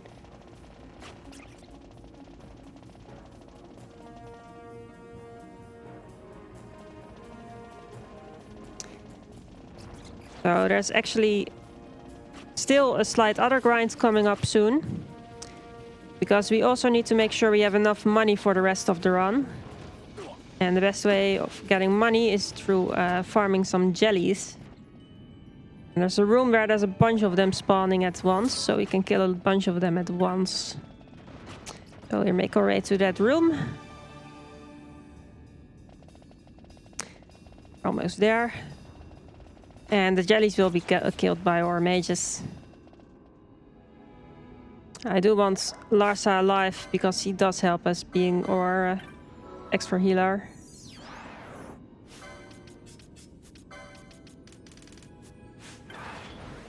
There's our jelly room, and as soon as I touch the switch, there will be some jellies appearing, and we will farm those for money.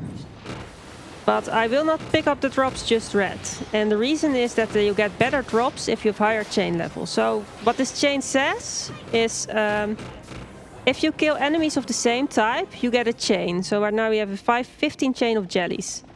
And I need to make sure I don't kill any other enemies in between to lose our chain. But once you have a high chain, this also starts increasing the chain level. And once you have a high chain of things, they start giving the extra good drops. The odds of getting good drops starts to really increase. Why I want to make sure that and for some reason, if you don't pick up drops, this the way this increases goes faster. So I only want to start picking up the drops. You can see it by the number. Now I have the max chain level. Now I have the best drops. Now I start actually picking them up.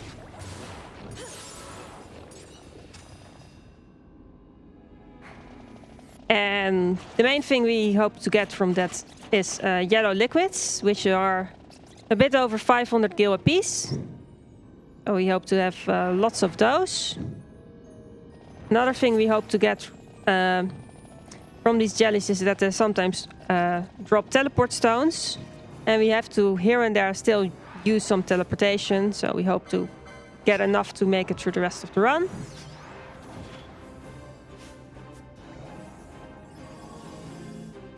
Okay, more jellies. And something that might be nice to have is at least one float mode. Because some of the areas in this game have traps, and if you have float on your entire party through a float mode, then you can just float over the trap. And there's one hallway in particular that it gets a bit tricky, so I would like to have a float mode for there if possible.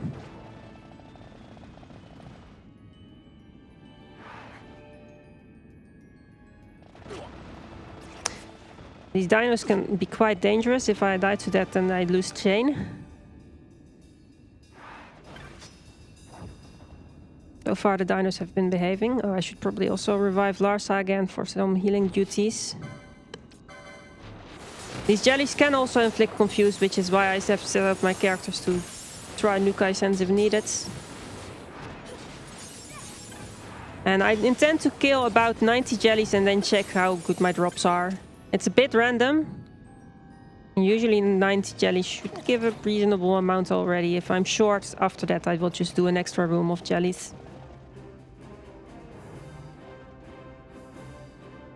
Also, the reason that I need to be 2 rooms away, the jellies only respawn if you have been 2 rooms away. So you need to constantly, through one of the 2 hallways adjacent, be 2 rooms away before you can hit the switch again and spawn the next jellies.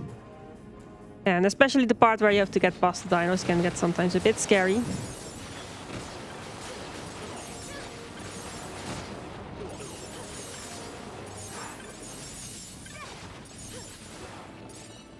Okay, let's see how much have.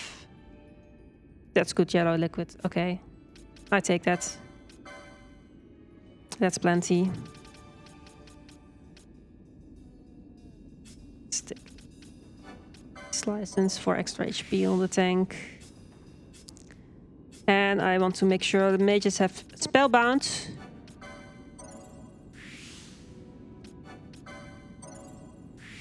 The reason is that spellbound increases the duration of status effects. And for the next fights I will use reflect, and I do want that reflect to last long enough. Yeah.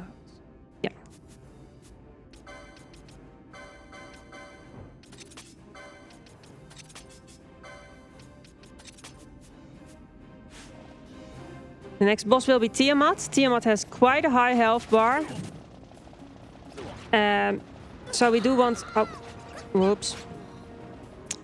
It's fine. We'll touch a crystal soon. But Tiamat has quite a bit of health, so we have to... We'll be using Reflex Rods to quadruple damage, actually, because we have Larsa now as well, so we have essentially party of 4 characters. And because it's quite a lot of health, I do want Reflect to last throughout the fight. So I will be setting up for that now. I want Reflect on everyone. That's Vaan's job.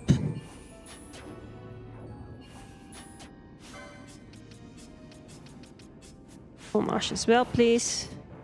Decoy with the nice ducky symbol on Bafir. And we want to now start casting spells on our party directly to have those reflect back to Tiamat. And this can be a tricky fight. Tiamat can sometimes troll and cast Disable Ga. Disable Ga means your characters cannot do anything if it hits. And I also need to balance my positioning for Balfir, because right about now is going to do Breath. That's the second Breath. Ooh, that's on Penelo.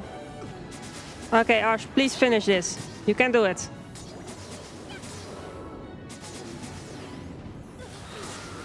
Oh, that's bad. Yeah, Penelo dying made that a lot more difficult. So with Tiamat you have sort of on the one hand, you want to be close to the party so that the reflect spells hit off Balfir as well, and you get the extra cast of Tandara on Tiamat from that. But you also want to be far enough away that breath only hits Balfir and not one of the others. And that means that it can get quite tricky with positioning. Okay, let's set up again.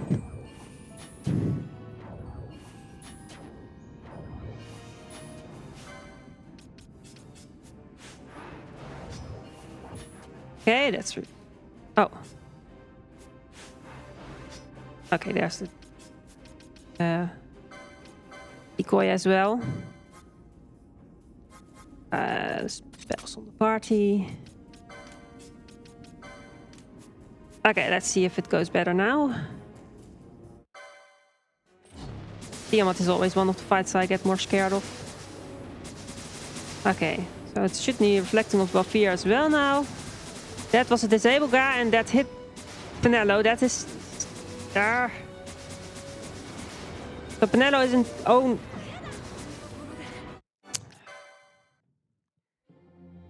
Disable guy is nasty.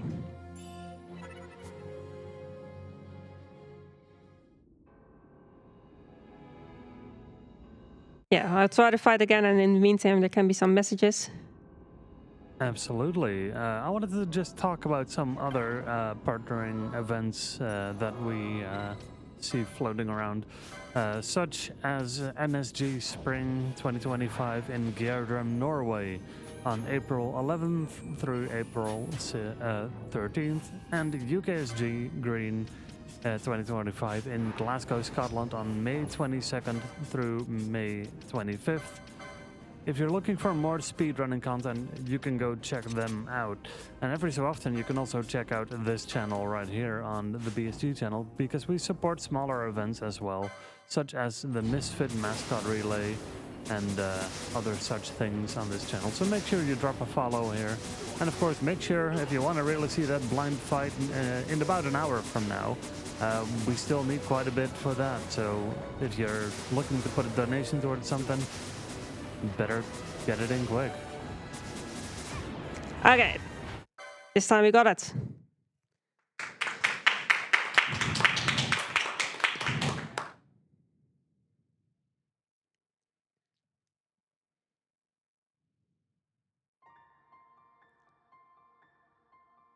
Okay, we're now transported back to our village.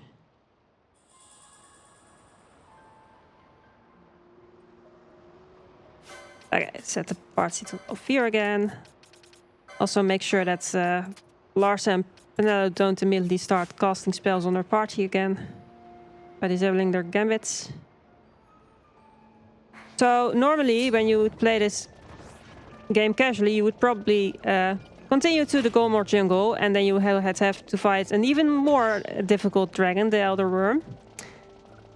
We don't like to do that.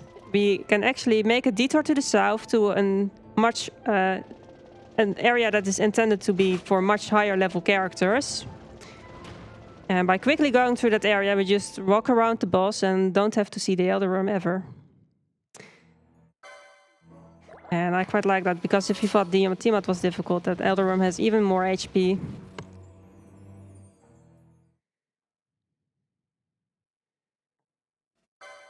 So that was our very small trip to the Feywild because of that. And then we continue our road to Mount Beromeses, where Larsa wanted to take us.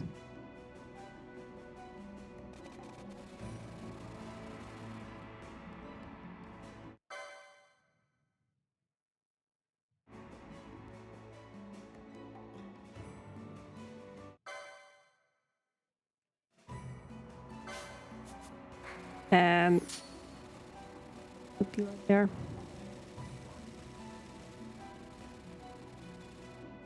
So were there more messages, or was that still the screen from the previous time? Ah. I forgot to press the button again. Okay. But we're now finally on Mount Beromeses. We'll meet with the Grand Kiltias, but we'll actually find that the situation has changed a bit. We find out that the previous emperor has is dead now. And his son, Vane, will be taking over, the main villain of this game. Which is an even worse emperor, I guess. Also, Larsa will not be particularly happy that his father died, so Larsa will be leaving us. So, bye Larsa. He was a nice healer to have once for the part where we had him. And we'll make our way to the next dungeon soon, the Still Shrine of Miriam, where we want to find some nice sword that is able to destroy magic stones. Because the Empire has some pretty powerful magic stones right now, so having a weapon that can destroy those is handy. So we'll make our way now there. Take another chocobo in that direction. Also make sure to not forget to touch the teleport crystal here, because we do need to teleport back here. Crystal has been touched. Then we take another chocobo.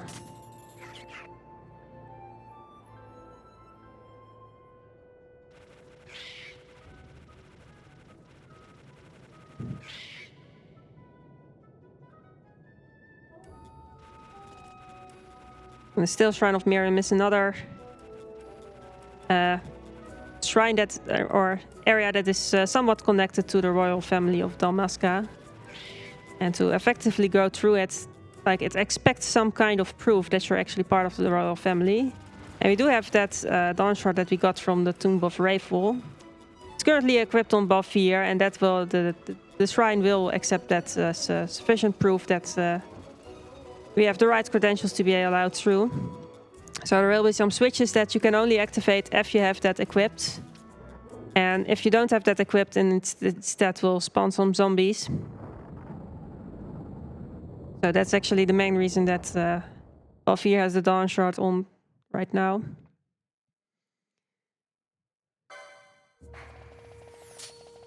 Oh, here's one of these switches. And he's the Dawn Shard on, so it works. And this dungeon has this big statue in the middle. The big statue, you can't see it yet, but we'll soon see that the big statue, the big sword that the statue is holding. And that sword will be blocking the way to where we actually need to be in this dungeon. First I need to activate another switch to make some stairs appear.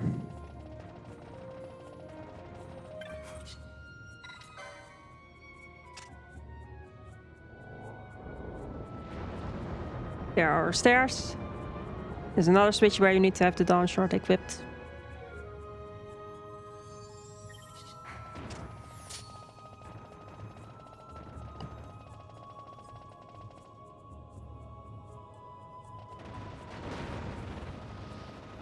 I don't like Sep.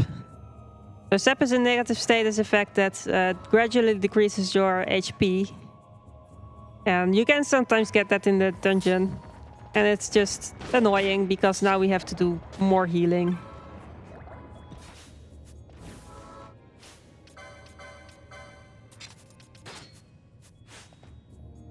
And here's the big sword that the statue is holding, and we need to get below that.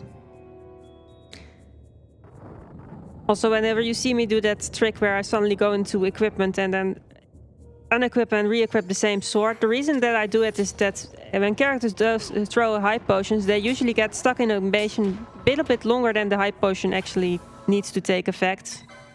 And if you change equipment, then whatever they are doing is immediately cancelled, and that also cancels this like after effect animation that high potions have. So sometimes you can, at least in an in-game sense, act a little bit sooner again if you change the equipment a bit. Which can be nice if I want to open doors, but I'm also attacked by enemies, and then I can... Let me open the door. In this run, opening doors can sometimes feel a little bit as a struggle.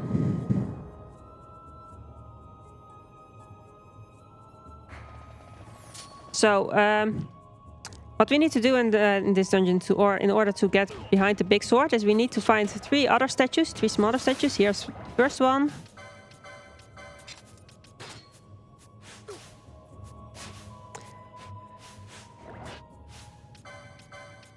And we need to turn that. They're turnable and they need to all be in the direction of the middle one. So this needs to be turned counterclockwise. So that was our first one. That's now in the correct position. There'll be 2 more. And which direction they are facing initially is random. And it's never the correct direction. It's always one of the 3 wrong ones, which means that in 2 out of 3 cases, you only need to turn it once, and in the 3rd case, it's completely the wrong direction, and you need to like make 2 turns, which is the situation we don't like to see, especially when there's enemies surrounding it. Oh, there we have it. This one needs to be turned twice.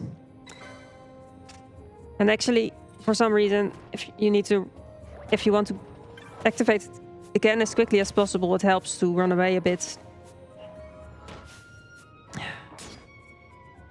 If he doesn't get busy throwing high potions on himself.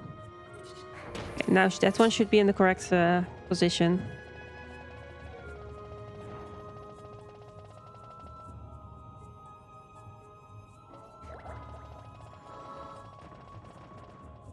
Okay, and the next one is actually behind a small boss fight. And we again will be using Reflect strats. So again, Vaan will cast Reflect on everyone. This one will be a lot faster than Tiamat though. And Decoy on Balfir as well. Make sure he is the target of the boss. This should be taking 3 rounds of spellcasting. So flee towards the boss. Make sure that they are both casting Pandara.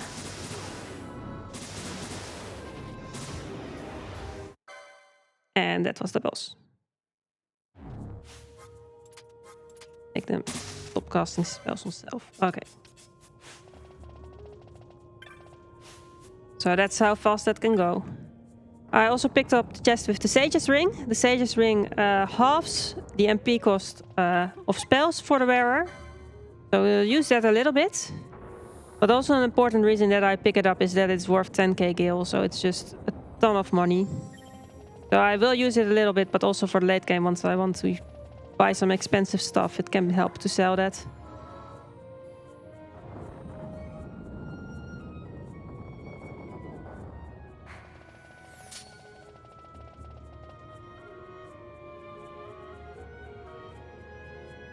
So now that we have all the 3 statues in the correct position, we can actually see that the big statue is now lifting the sword.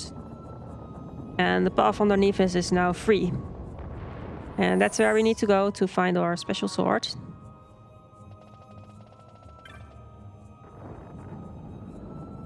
And we'll quickly go there, and there again we'll use reflect strategies.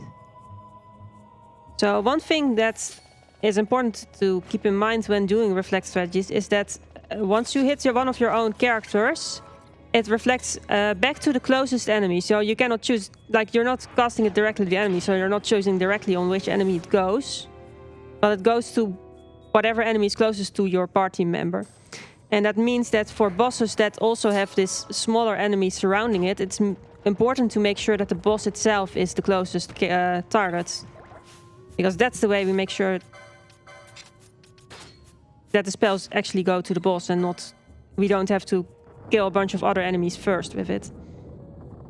And that will be relevant on this next fight, Matthäus, because Matthäus is surrounded by these Ice Acers, and we want to make sure not to hit the Ice Acers, but with Matthäus directly.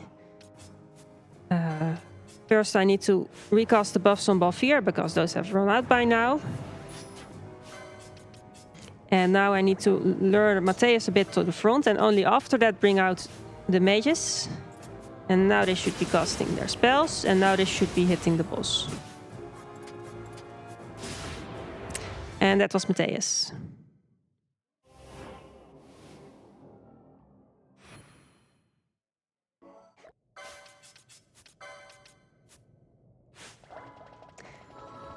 And now we can get our rewards from this dungeon.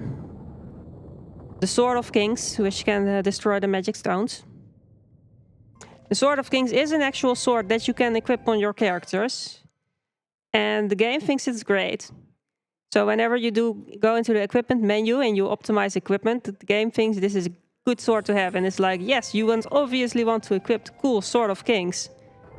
I actually don't think it's a particularly useful sword. So what I'll do is I will just equip it on Vaan, because Vaan doesn't do anything anyway. And that way it's out of the way, and we don't get... I can still use my optimize in my equipment menus without having to worry about how cool the game thinks the Sword of Kings is.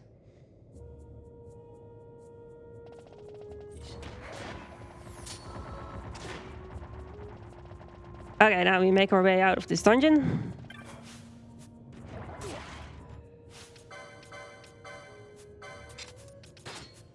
Oh, there we go. That's why we should have put it on Vaan.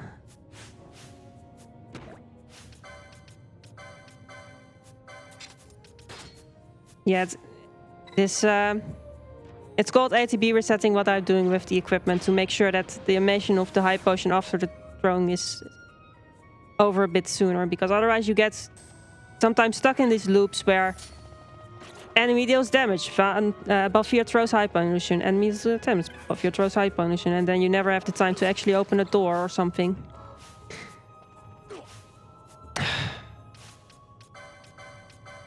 Again.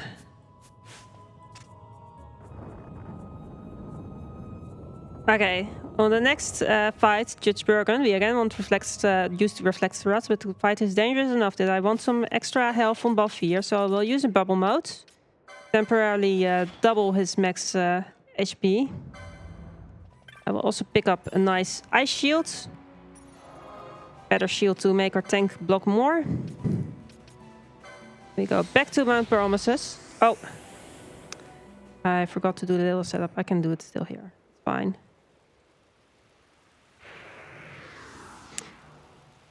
Actually be in an area where we're allowed to have characters out to do the setup.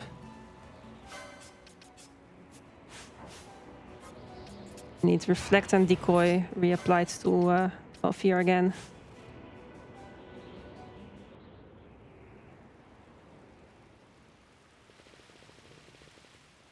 We actually find out that Mount Promises has been attacked by the Empire, which is where the smoke is from. And we will be fighting one of their judges.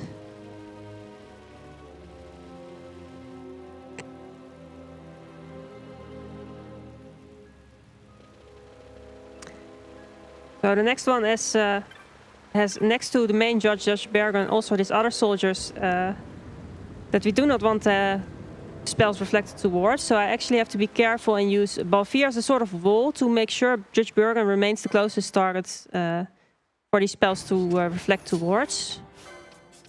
So I run back to the judge. I will also use a Dispel mode to get rid of buffs on the enemy. Mainly shell. And now I want to make sure with Balfir that's, yeah, correctly. Like the fight goes pretty fast. So it's like, I think it sometimes looks deceptively easy because of that. It's if you mess up the positioning, the fight goes bad really fast. Like as soon as the soldiers get too close to the girls, then all the spells go to the girls, and then you don't damage the boss enough. And if the fight takes a few rounds longer than normal, then you start taking a ton of damage, and your characters just start dying. Okay, I want to here sell all that loot that I got from the earlier grinds.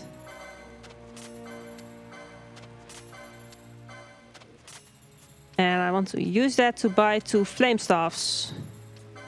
Yes, we want to equip that on the mages. So far we've been using Tandara. And we have using Storm Staff, which increases thunder damage. But we'll, for upcoming fights, we'll be actually switching over to the Firaga spell. And we need flame staffs to then boost our fire damage. So the Firaga will both be an upgrade in terms of being a next tier spell as well as being a different element. So we need to now have equipment that matches that element.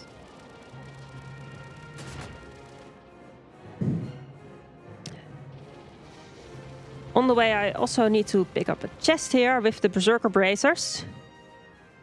That will be used for the gunners, the gun users much later in the run. They will be... I want to equip them with Berserker Bracers, which makes them attack at random, but then also makes their attack stronger. So in total, I want to acquire 2 pairs of them, and one of them I get here.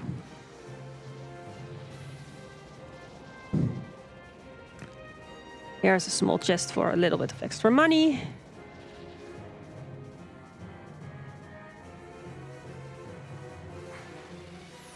And we're actually going to make our way inside enemy territory. We are going to Arcades, the capital of the Empire.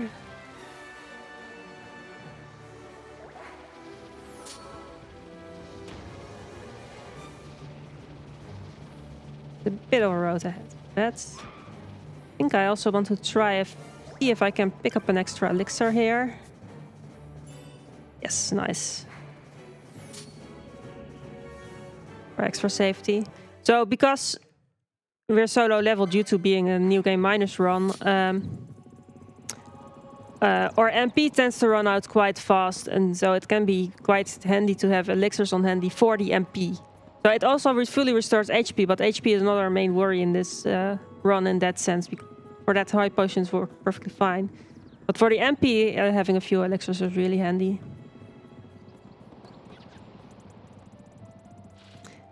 We find out that the next gate we need to go through, which is over here, has been broken. And there's a Moogle boss here, and he says, well, there were some Moogles in charge of repairing the gate, but they seem to be on break. So would you please gather all the Moogles for me, so that we can actually repair the gate and go through. So there's 9 Moogles that we have to collect now. So let's do that. So first 2 are here. So during this little quest, we get to see the Moogles of 12 a little bit. I feel like the designs of Moogles in this game, they're a bit different from some of the other games, but I do think they look quite nice and cute.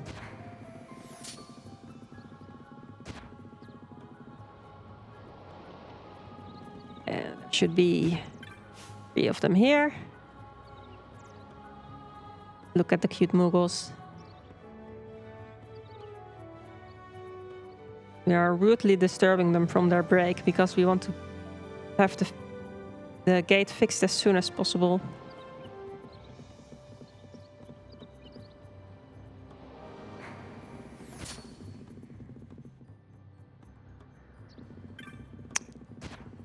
Oh, quickly over here. Over the bunny path. There's cute bunnies here.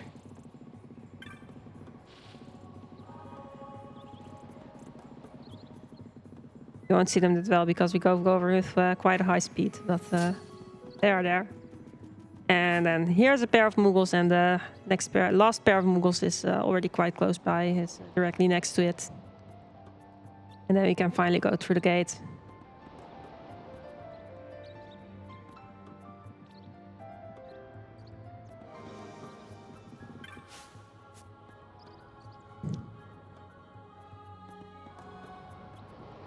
The last 2 Moogles, they can let me go to the gate with them immediately. We don't have to walk back.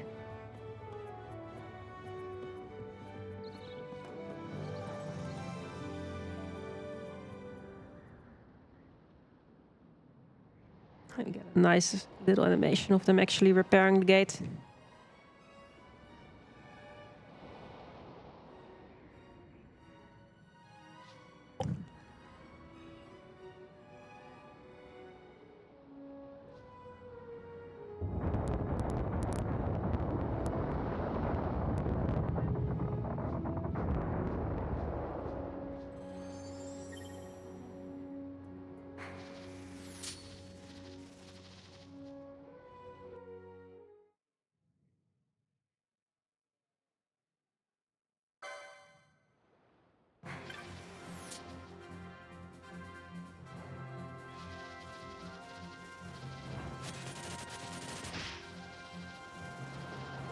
at the Fon Coast. Nice beachy area.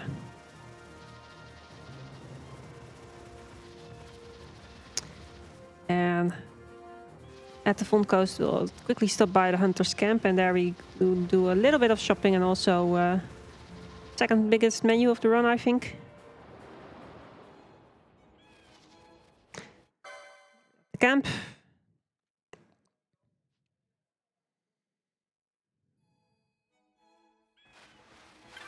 Okay, let's do some shopping. I want to buy 2 guns for gun users, better armor for the tank, Bacchus' wine to inflict berserk, because we don't have the berserker bracers just yet for both of them. We only have it for 1 right now. Oh, that's plenty. Stockholm and high potions. I think I have enough. I never bought extra gold needles. Let's do that. No Phoenix Downs for now, and buy the Faraga spell. Okay. So, licenses. For Balfier, we want to give him the licenses to wear the ice shield as well as that other equipment I just bought. So, equipment upgrades. And this is also the menu where I start setting up the gun users. Balfier, the gun users, Fren and Bosch. They start out as a machinist, which gives them access to the licenses for the actual guns that I will be using. Later on, it will be the Spica. Right now, it's the Aldebarans that I just bought. And as a second job, they will be Shikari. And Shikari gives them access to some swiftness licenses that helps make their attacks a bit faster. So there's a swiftness over there. There's a swiftness down here. I also want to have them have the license to wear the Berserker bracers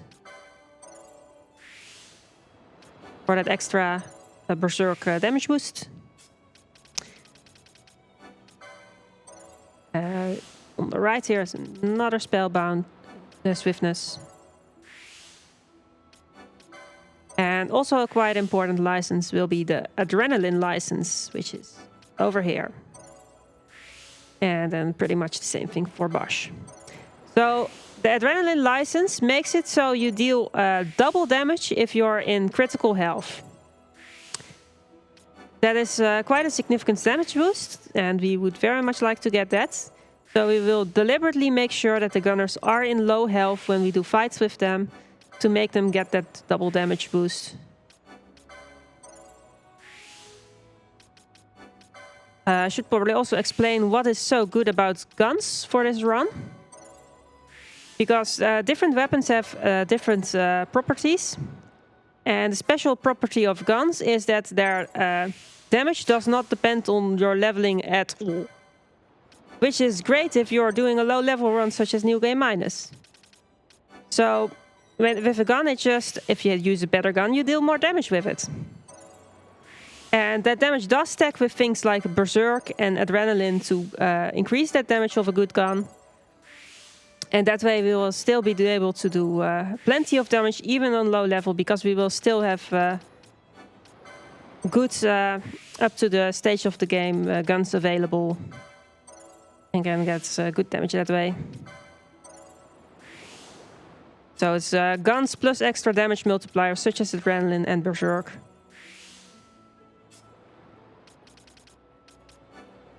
And the mages should be learning the Faraga spell and get a little bit of extra HP. Same applies to Penelo.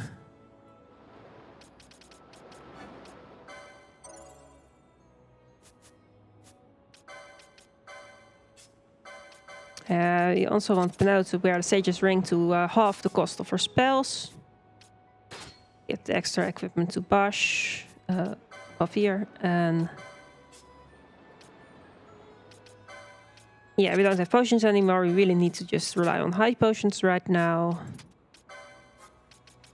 Front doesn't have a Berserker Braces for her, so she should use Boscus' Wine on herself for fights. Brushes is off. We also bought some remedies to deal with bad statuses if we have those. And Ash and Penello can sometimes throw those. And we are upgrading to the Faraga spell right now, so we need to adjust that in the gambits as well now. Okay, get our menu. Time to take a chocobo to the next area.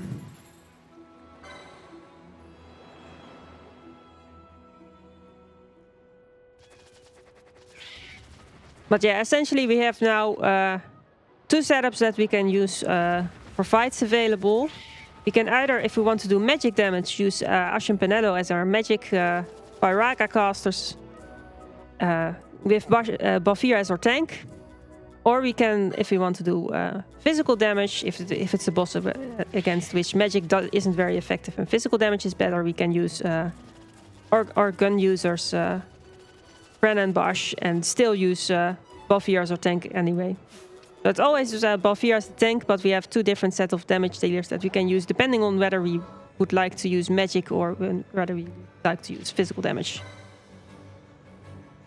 Now we have this sort of hunt that we need to do.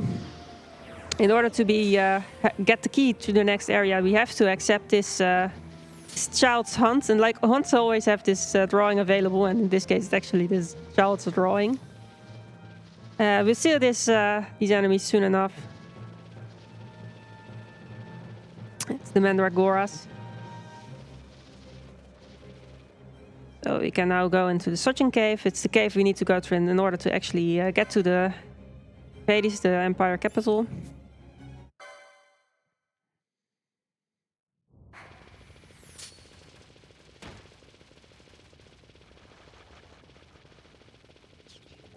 And here we can use the key, and then we have the next fight against the Mandragoras. And it's a couple of different enemies all at once. And that's the reason why I have set up the mages to now cast directly, in the hope that I hit as many of them in the same cast as possible. There you go. I try to follow them around where I can hit multiple of them. They can also inflict some nasty statuses, which is also why I bought some remedies to be able to cure those if that happens. Come on. Oh, Ash has already run out of MP. That's not great. Oh, there they are. Those were the Mandragoras. Luckily there's also these... some traps are good actually. That trap I just walked over actually cures MP. And here I want to pick up another chest for some money. It's also a healing trap. And then there's a trap over here, which should also restore some MP. Those MP is still a bit lower than I like. But I do have some elixirs available if I really feel like I need it.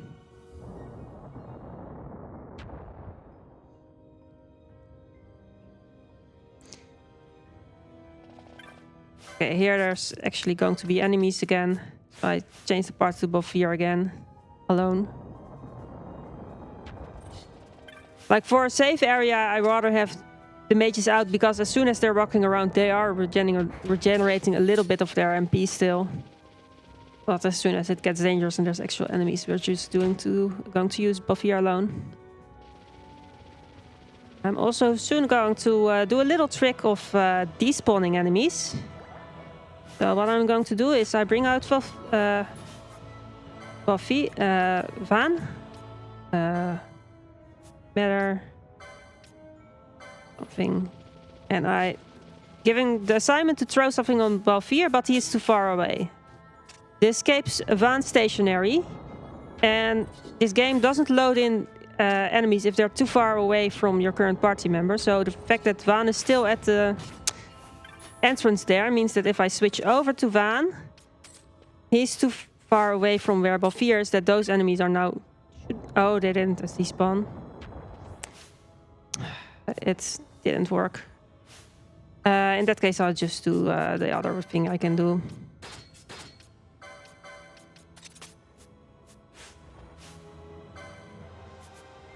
Go get them.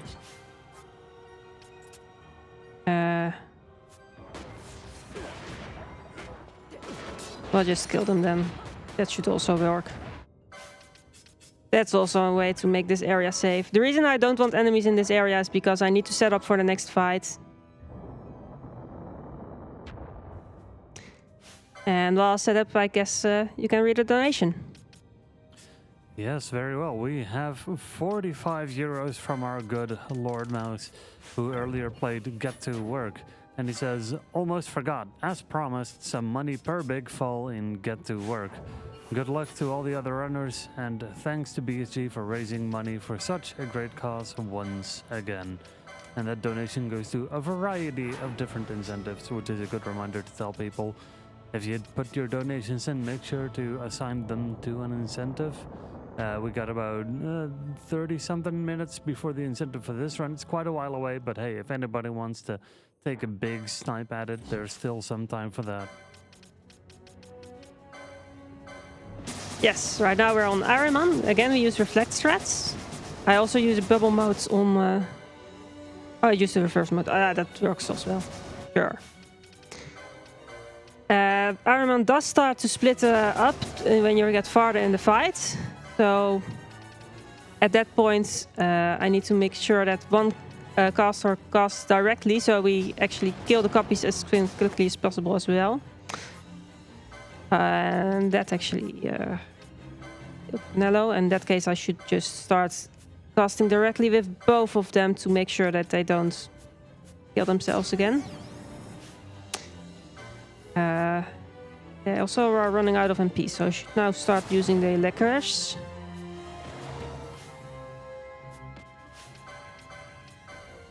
This fight can definitely get tricky as well.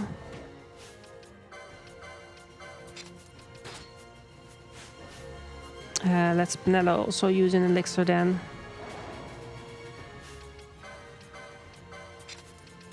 They both have MP again. Okay. Go get them, girls. Oh, that was Bofir.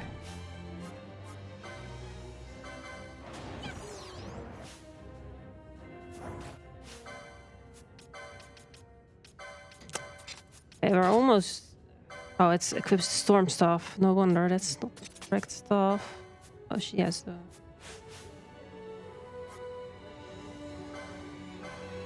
Should be able to recover this. Oh, it is so close. Come on. There we go.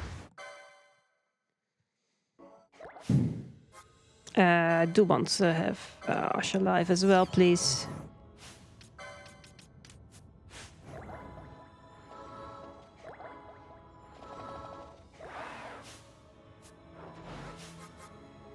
And here is where I want to use a float mode, because here is the hallway with lots of traps. And I'd like to float right over.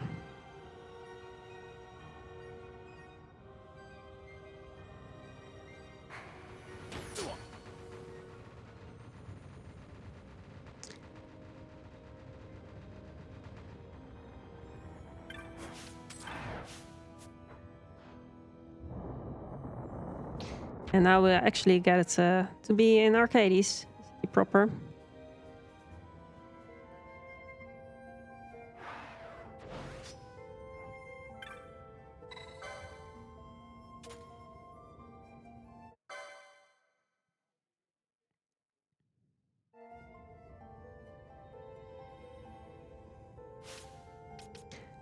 And also be able to touch a crystal, so the mages will have full MP after that again.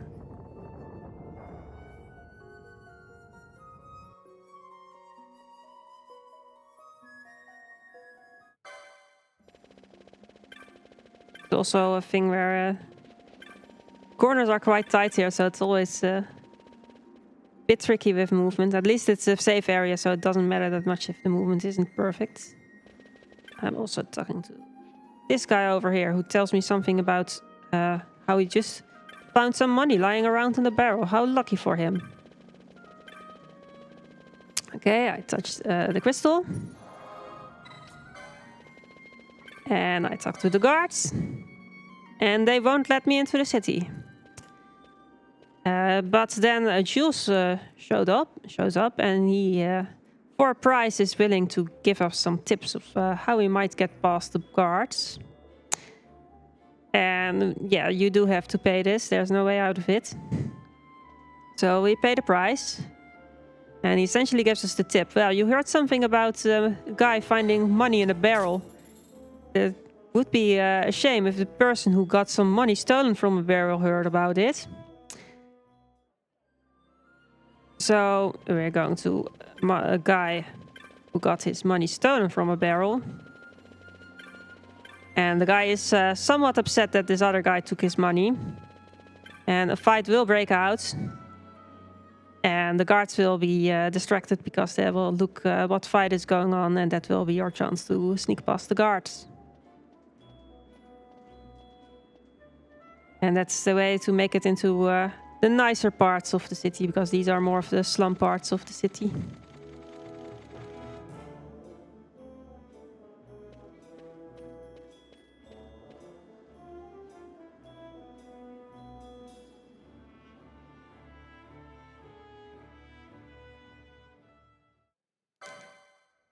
There we are.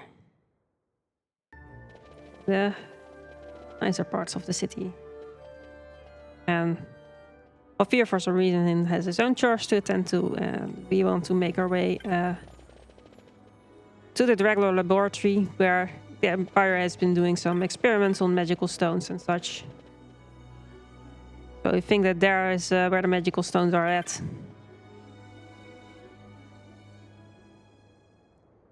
And then we have to do a slight little mini game again. In order to be allowed to ride the cab, we first need to do some pair-up minigame where you have to carry the correct message from one person to the correct other person. And I do know a couple of them that are close by, how to recognize them and make those pairs as quickly as possible. I need 3 pairs to be allowed to continue. It's only 3 pairs in this version. I think it was 9 in the original, but they lowered it for the TCA version. Let's see. There's one. The senior researcher, which has some words of encouragement for the failed researcher over here. That is one of them, the athletic woman. No, not to that one. Sure. Clothing looks the same. Okay, and then I want this guy. This guy. It should be the last one. And we can ride the cab now. Let's go.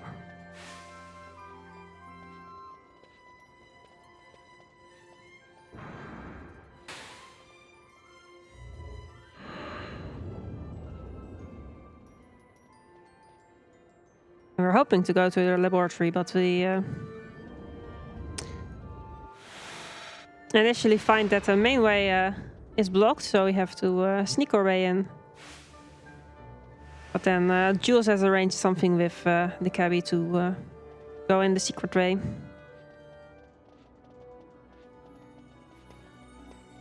And Balfier's back with us.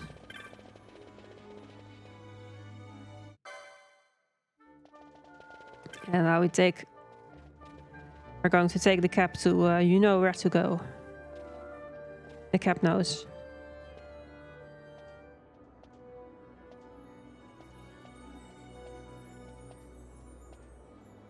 And the Dracula laboratory is actually run by Balfier's father, which is Dr. Sid. Which is the first time we fight it. The blindfolded will be the second time we fight it, but the first time I will see. But depending on your donations, the second time when we actually defeat Dr. Sid might be with a blindfold on.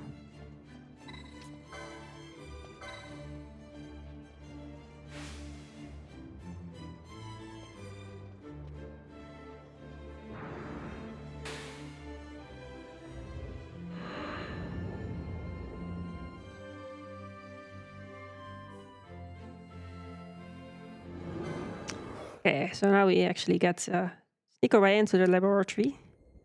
But we actually found that we're not the first. Considering there's these soldiers lying on the ground, that is a sign that we're not the only ones breaking in.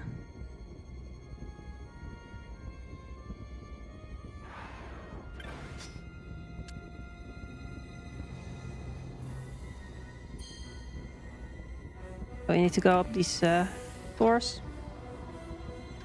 Yeah, we would have time for a donation.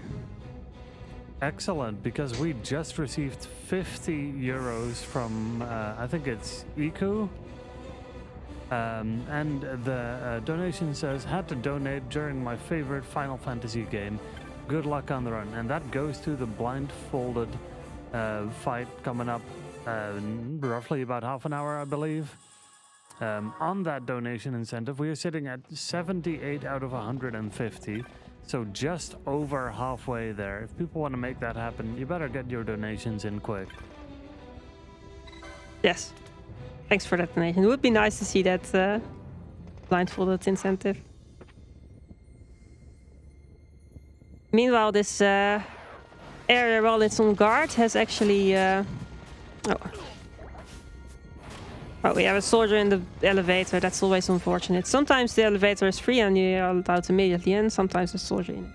But overall, the gimmick of this area is that there's both blue and red doors. And they can't be open at the same time. So instead you have to choose with these switches in these little rooms which of the two colors is currently open. So I have to go into these little rooms a lot to make ourselves through this maze and have the correct doors open. Which is also one of the reasons I actually choose to... Why are they still over here? Okay. It's also why I have the mages out, because if you are in this area with a lot of enemies coming at you, and they sometimes can make opening doors tricky because they do a lot of damage to Bavir, and Bavir gets very busy throwing high potions, so then having another character to switch over to actually open a door can be quite helpful. Should be, yeah.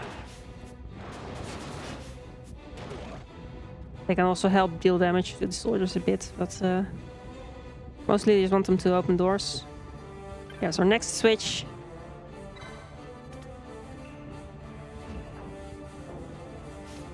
Oh, and Bavir actually died. Well, we can fix that. We have Phoenix Downs for that.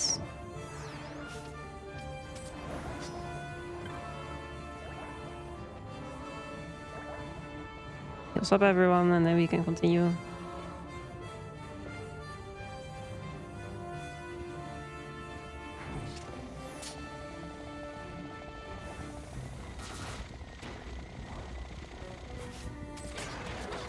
Oh, that was Madelon. Can't open the door if you're not alive. Ah.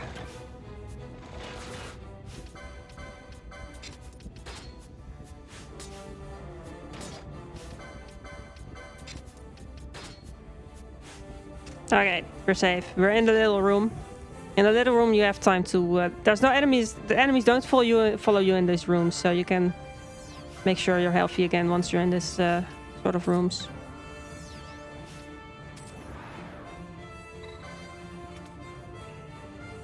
Now we can make it to the final elevator to make it Dr. Sid.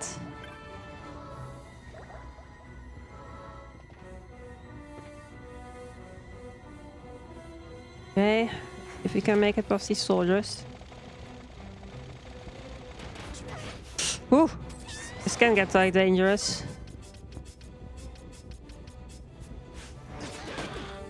Ah, no, that's not going well. We have autosave, it's fine. But yeah, this little bit is where there's a lot of soldiers getting at you at once. Let's try it again, and in the meantime we have time for an extra donation, I see.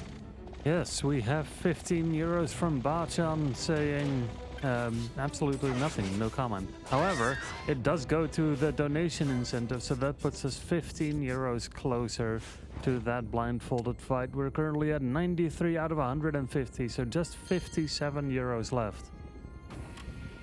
Nice. Okay, we made it. We made it alive to the elevator, so we can actually set up for the first Dr. Sid fight.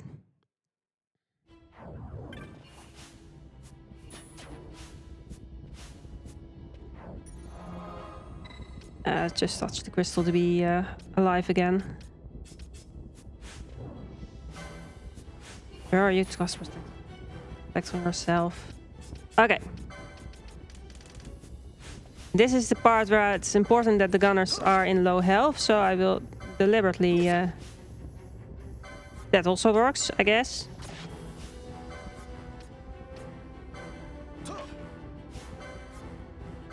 Wait, how did they get extra health? Oh, they have the equipment on. That explains that. Oh, in that case, I still need... yeah. Okay, the trick to get them in low health is essentially deliberately kill them. And then revive them, and then put equipment on them that increases their HP. Because when you revive them, they're actually ever so slightly above the threshold where they're in critical HP. But if you then after that put on the extra equipment to increase their max HP, that is enough to get them in critical. So whenever I'm killing and reviving them and then changing their equipment, that is to do the adrenaline setup. Okay, good. And I also want Protect on the tank now to help a bit with his capacity of not dying to what the bosses are doing. And then we have the first Sid fight. There's first this other toys around him. So the downside of Berserk is that it is random what they're attacking, and we need to take those thingies that are circling him down first. Okay, now those are down and now they can attack Sid. And now I would like to pick up the haste gun mode before the fight ends. Perfect.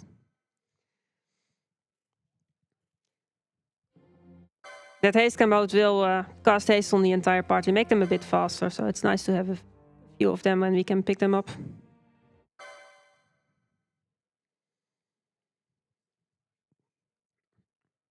But yeah, that was the first fight where we got to see the gun users in action, which is what we'll do for most of the fight now.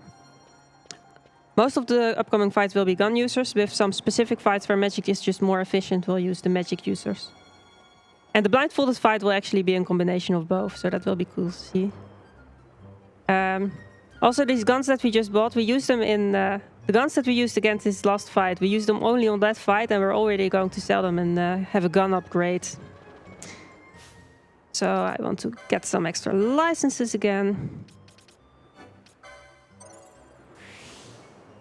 I would like you to license for the bubble belt, which you soon get.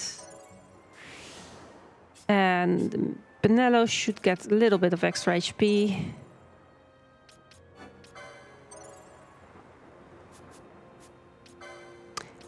But yeah, I removed the equipment from what the gunners are using currently. I also removed the Sage's ring,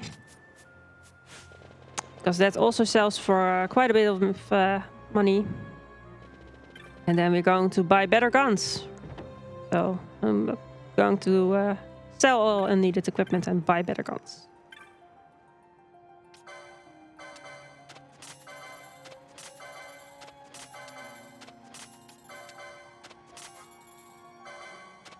So the chrome platters I do keep because that is cheap armor that still increases HP a little bit. So that helps with the adrenaline setup for the gun users.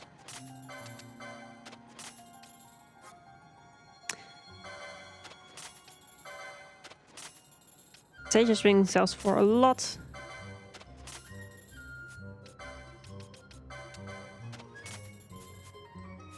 And then we have two Spikas, two guns. I also want to stock up on items a little bit. And we'll soon be having need of...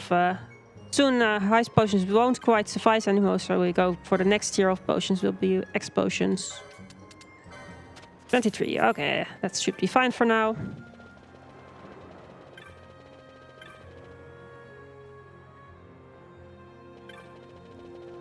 And I pick up another chest for money.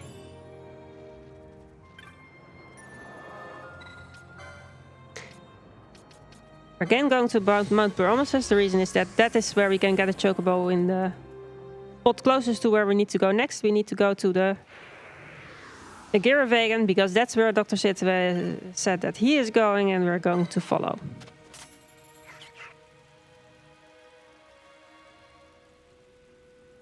Another short chocobo trip.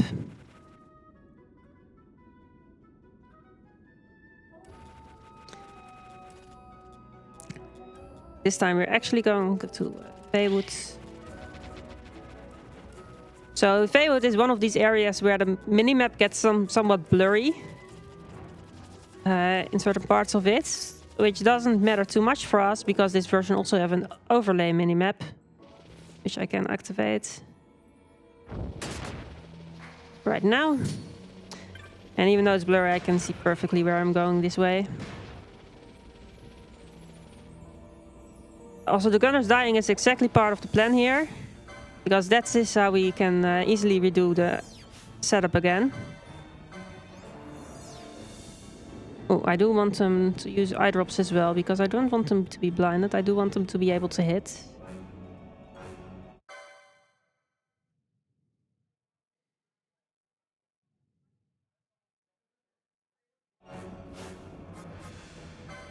Use eye drops, please.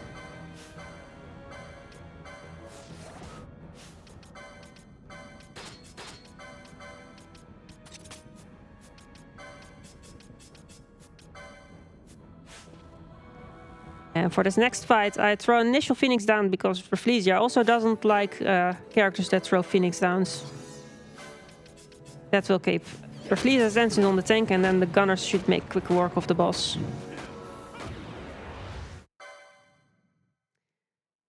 That was Rafflesia.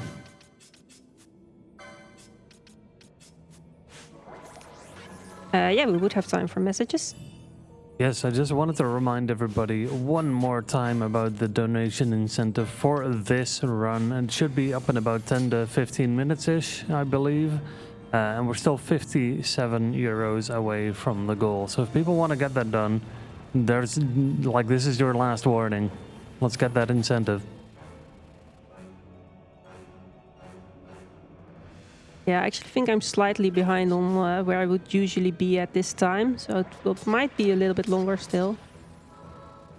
Okay, in this special area there's these shrines, which in one of the direction it shows an illusion, and that is the way you need to go to, and that's the only way you're allowed to progress. Ooh, that's a lot of damage.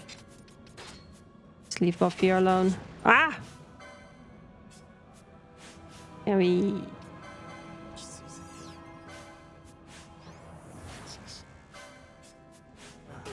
Oh, that's how the high potions are running out. I'll soon be changing over to explosions anyway. Okay, let's try that again. Okay, so we need to go in the direction where we see the illusion. And before making it to the end of the area, I also want to pick up a chest here, which will help with our survivability, which we kind of need, as you might be able to tell. The bubble belt. And once we have the bubble belt, we'll also start switching over to X potions for some better healing. I also start upgrading the equipments for the gunners to use Domain Covados. Right now we only have one of those. We'll later get more of those. And Domain Covados... oh. There. Domain Covados cost bravery on the character if you use that item on them, which again is another multiplier to deal more damage. This next area again, we have to look where the illusion is. You see the illusion, please? There it is. It's not always the same which path you need to take, so I do need to look where I need to go here.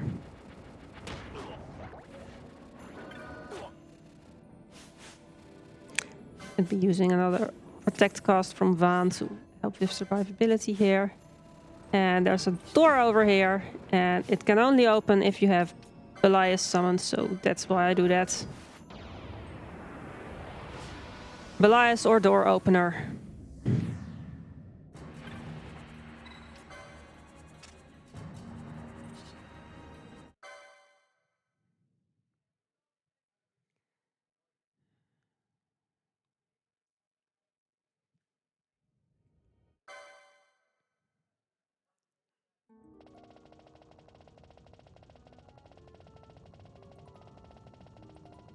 And it will soon be time for the next fight, Daedalus, where again we'll use gun struts like we'll do for a lot of them.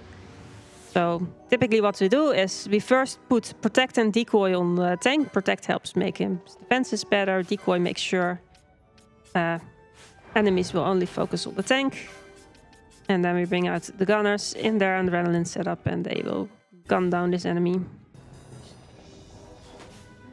I will also use some items to buff them, deal more damage, use a haste cam mode on them and domain Corvados on Fran. The reason I do that here is not necessarily because this fight is that difficult, but the next fight is very tricky. The next boss fight. Oh, it's still on. Never mind. So I want the buffs to last also during the next boss fight for them. And once they're out of the party, their buffs still remain intact. Okay, this next area has some very dangerous enemies. We do not want to deal with that, so instead, I will do the despawn trick again. So I will keep Penelo stationary as our despawn beacon. We will try to, right now, using eye drops on Bafir, but he's too far away, so she is unsuccessfully standing still while she's like, I want to throw an eye drops. And that way the enemies will be too far away from Penelo that they're not spawned while I go through with Bafir. And then I need to, here and there, switch between them to spawn enemies. And especially as these enemies here can inflict some nasty status ailments, it is very useful to not have to deal with these.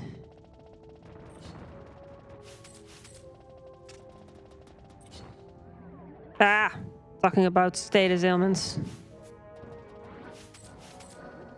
Yeah, oh, Penelo is now too close. At some point she stops, she realizes that this whole eye drops throwing isn't working and then she stops.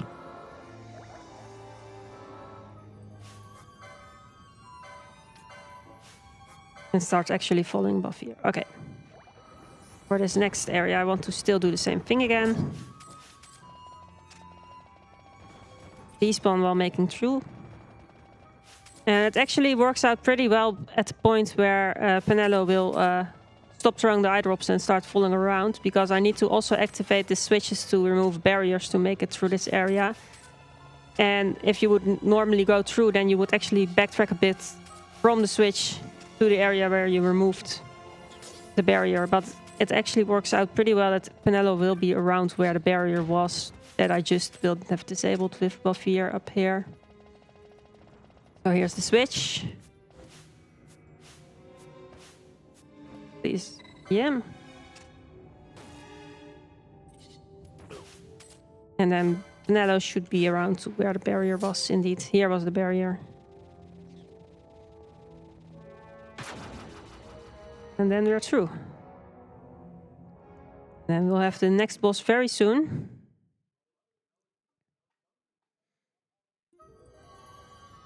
The next boss will be Tyrant, which is quite a dangerous one. We need to be very careful that I have Bafir away from the rest of the party in the case that Tyrant does area of effect things. And if I have one, I think I can use the reverse mode, which I haven't explained what that does. Reverse mode temporarily reverses the effects of healing and damage. And as bosses tend to deal damage and not heal, that effectively means that your character's invulnerable for a little while. And this fight is dangerous enough that I think that could be worth it to use here.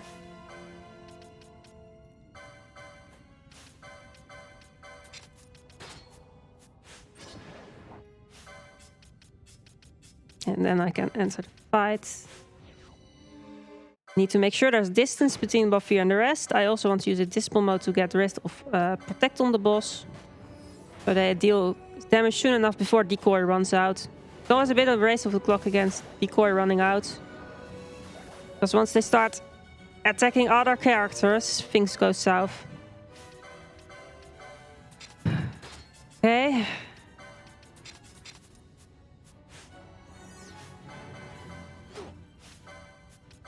Oh no, that's...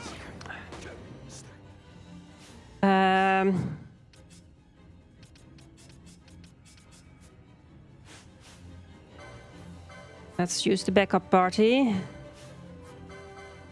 Let's revive our characters.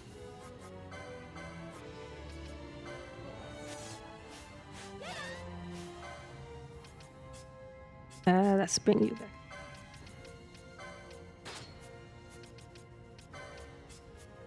Okay, shoot him down. There we go. That was timed. Okay, still wants a fire party alive for this, I think. Okay, still wants to explosion himself, that's fine.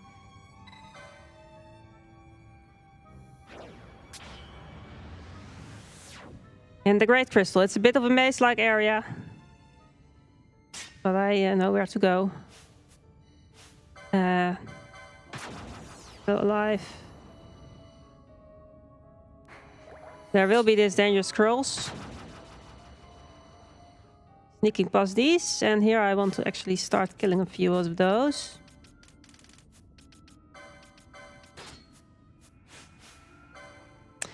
Let's do another Bacchus's wine on you, so jerk again.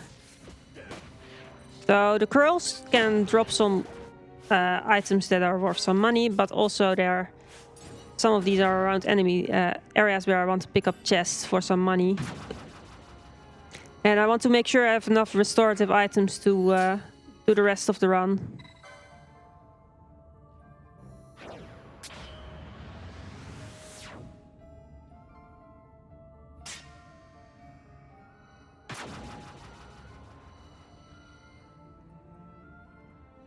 Again, there's this...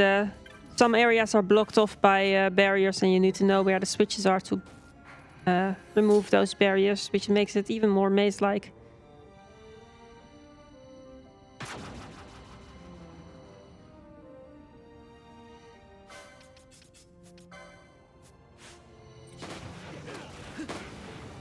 Yeah, all the chests I'm picking up are for...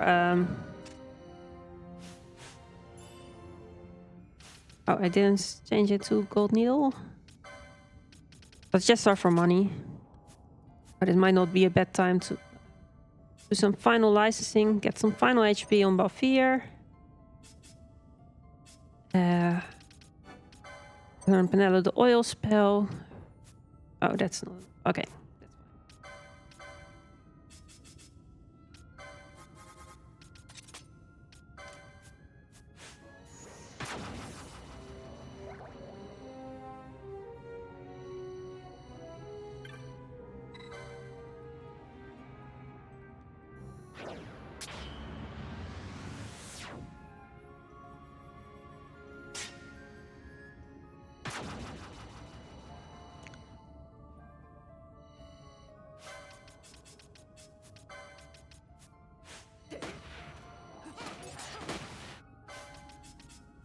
Okay, some more curls. This is another chest for money.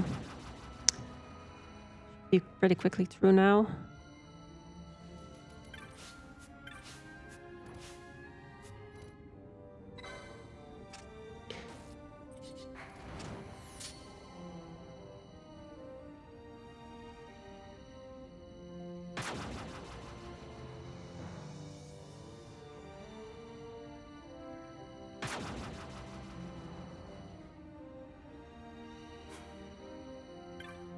And then we'll soon be going to the boss of this area, Chemazai.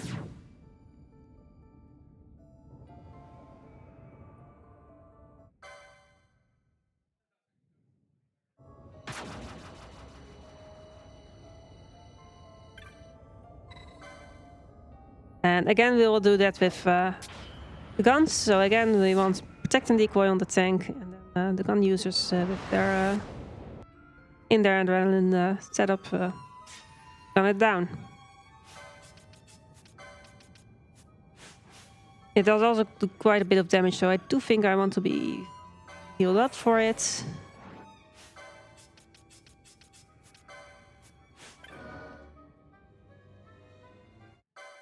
And during the fight I will pick up 2 chests. One is another haste cam mode and one is another reverse mode.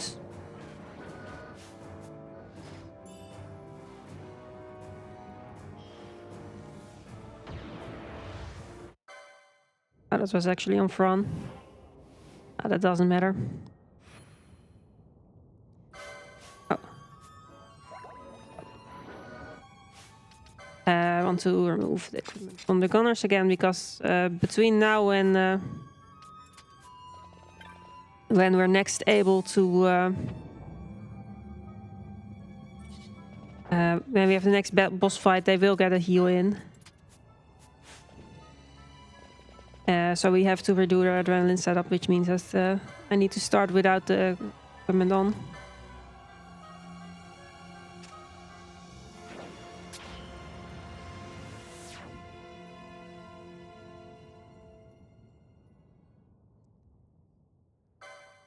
This is where Ash gets told by this sort of godlike beings to Ocaria that there's a place where she can go, where she can cut even more magic stones for herself with the treaty blade that they give her. The treaty blade is another sword that the game thinks good, but I mostly want to have it out of the way to not mess up my optimizers.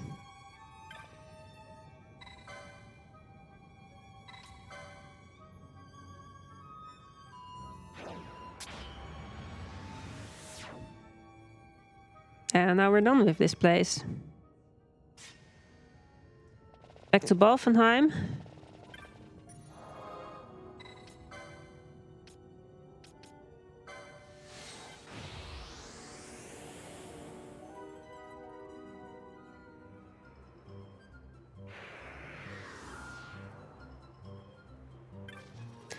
And here I want to stock up on some final restorative items. And then we'll make our way to the penultimate dungeon.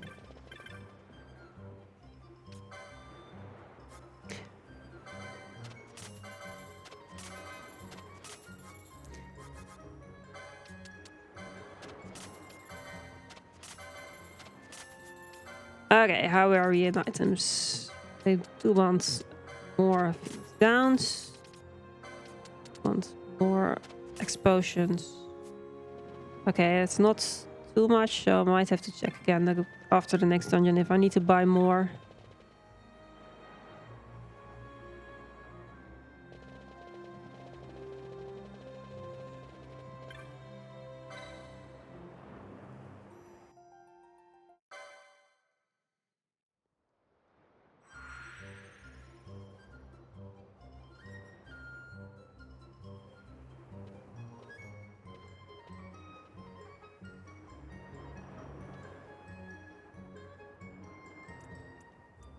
We also get joined by our final guest, Redas.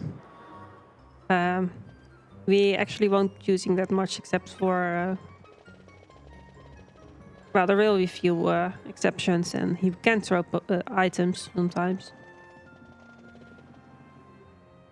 And then we make our way to the Tiles of Riderana, which is not the actual final dungeon, but the actual final dungeon is pretty short. And on top of Pharos is where the blindfolded, the potentially blindfolded fight will be.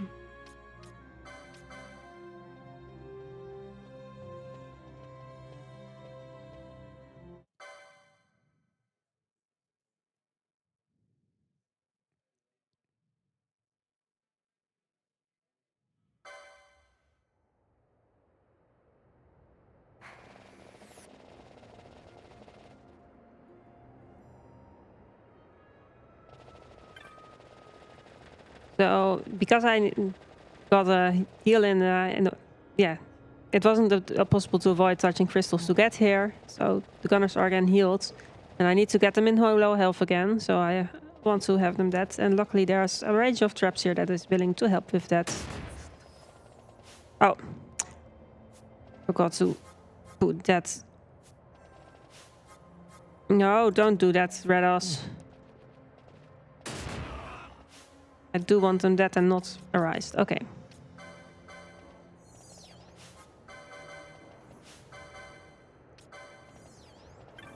And then revive them. And then once we use the equipment to boost their max HP, there will be adrenaline again.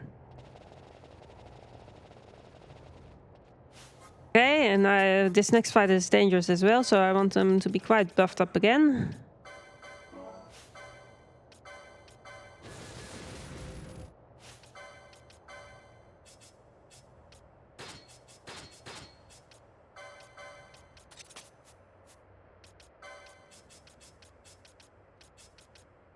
Decoy and protect on the tank. And then enter the fight as Balfir alone. See where the attention of the enemy goes initially. Then bring in the gunners.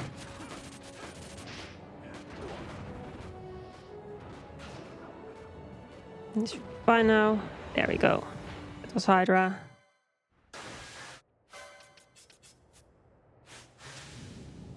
Okay, and now I want to get a second pair of Berserker bracers for Fran as well, so she doesn't have to rely on Bacchus' wine anymore for her Berserk.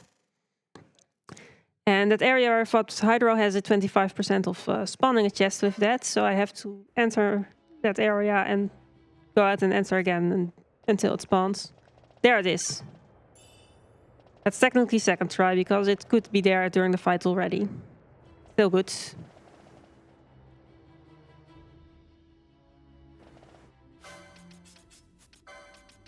Okay, and each level of this dungeon has a certain gimmick, and the gimmick of this first level is that whenever you kill enemies, they drop these black orbs, and I need 3 black orbs, which I now already got,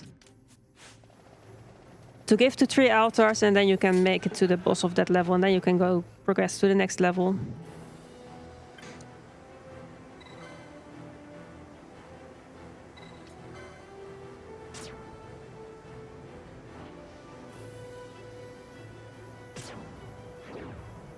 So that's the first altar.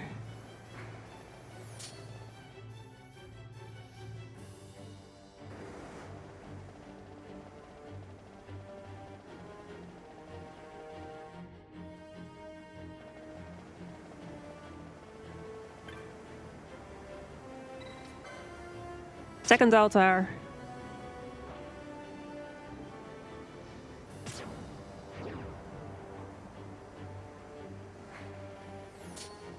And now we quickly make it to the third altar.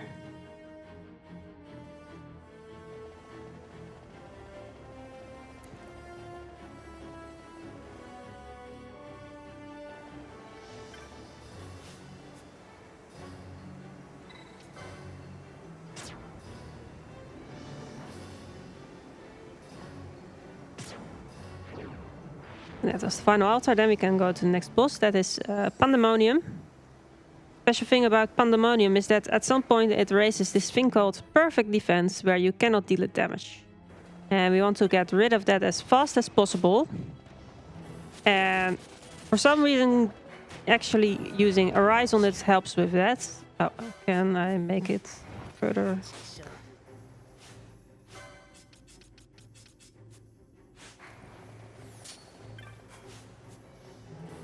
Okay, that's fine. We have Phoenix Downs.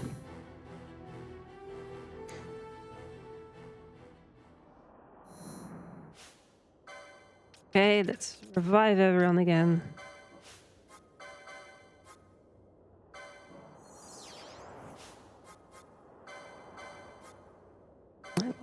Well.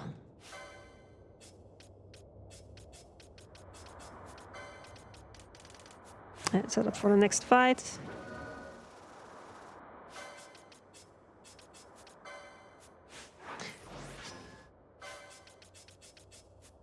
But yeah, start damaging it. At some point it raises perfect defense, and at that point I will have to cast certain spells on it, and Arise seems to be, for some reason, quite effective at it.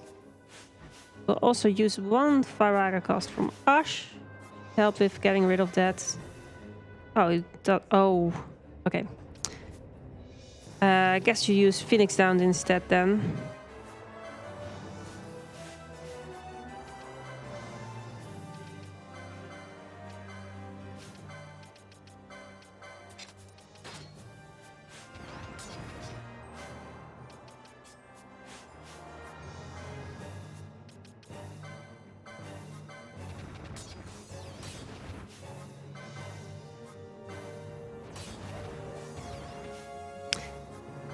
Can you please? Okay. I think that should be it then. Yes, they can do damage again. Oh. Oh.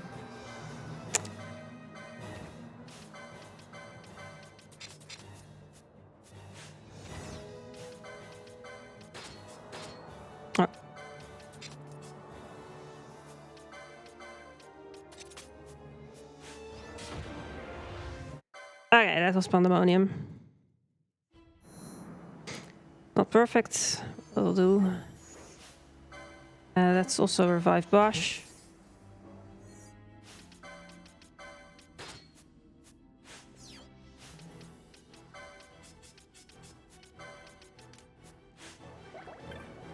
Now we can continue. This unlocks the option to go to the higher levels of the tower. We have a teleporter at the start.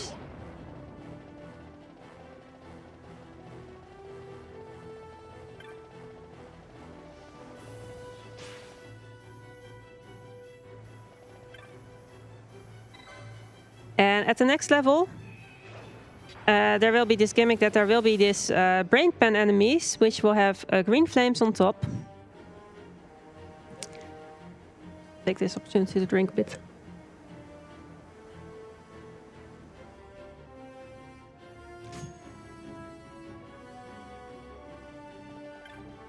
But whenever you kill an enemy with a green flame on top, a green piece of bridge will occur, and we need to make bridges that way to make our way through this level. So there we have our enemies with green flames. Then once they're dead, pieces of bridge will occur, and then we can continue.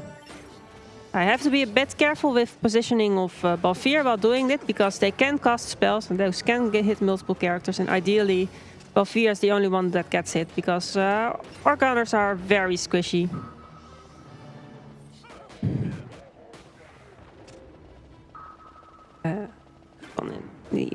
Here.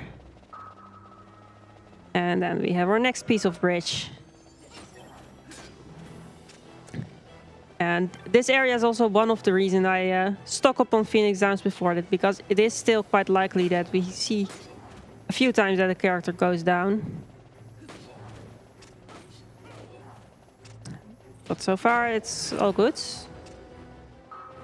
In later parts of this there will also be enemies with red flames on top. And those red flame enemies, when you kill one of those, a piece of bridge disappears. So we have to avoid those.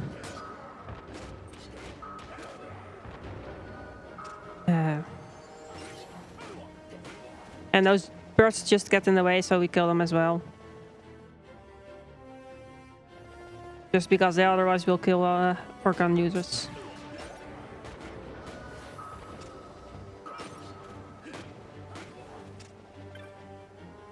Okay, in the door there's one. And soon there will actually start appearing those with the red flames. And the first one you actually won't get to see, because I will be despawning it to make sure we don't kill it. So this is a slight far enough away that a red flame enemy won't be appearing, which would have normally been here. Now there's only this green flame one.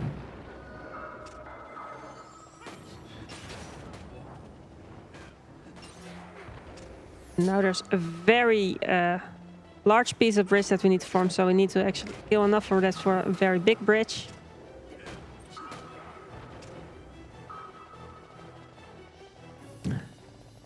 Sometimes you do get doom inflicted. It's a bit unfortunate. Once the doom timer runs out, you will have your characters KO'd. There's not much that I can do about that. Just means that at some point I will have to revive him.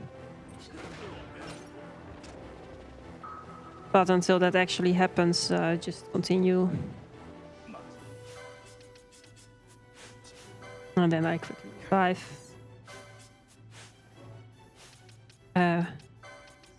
Goes well.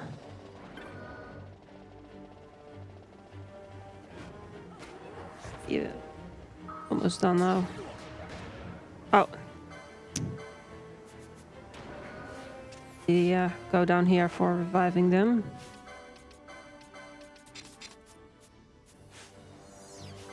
Yeah, this can happen, and then you need to revive them, and then afterwards put their equipment on, and then should be back in critical health again. Okay, enough for this big bridge.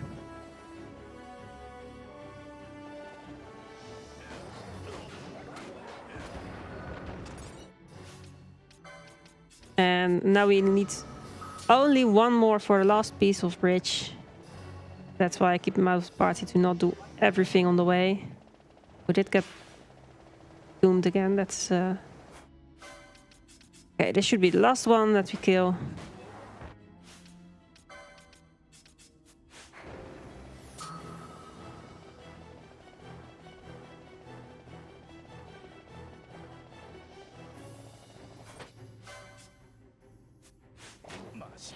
Oh, I wanted to just use him to revive Buff here.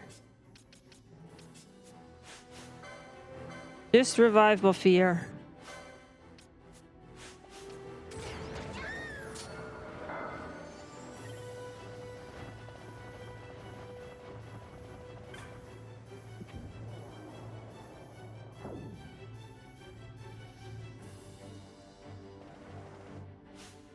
Let's still revive her again.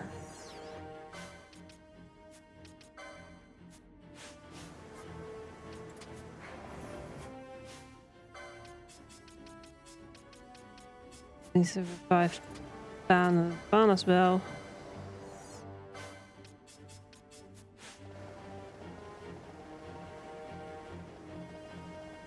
I do think I'm going to need a bit more restorative items for the very final dungeon, the way it's going now. Okay. The next boss is Slit. And Slit is actually more vulnerable to magic, which is why I will use the girls again, rather than the gun users.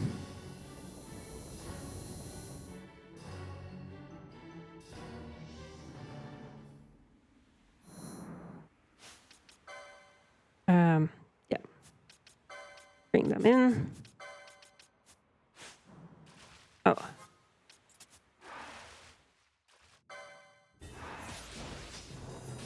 And we actually use oil here for the triple damage that oil allows us to do.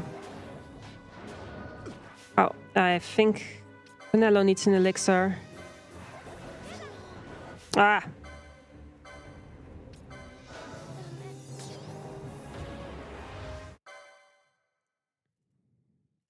That was Slit.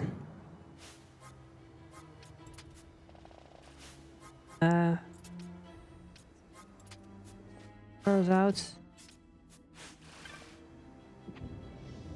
I'm keeping Ash in the party a bit because I do need her to regenerate MP a little bit. MP is a bit low compared to what I would want it to be. I could probably also use an explosion on her. I do also want to better health.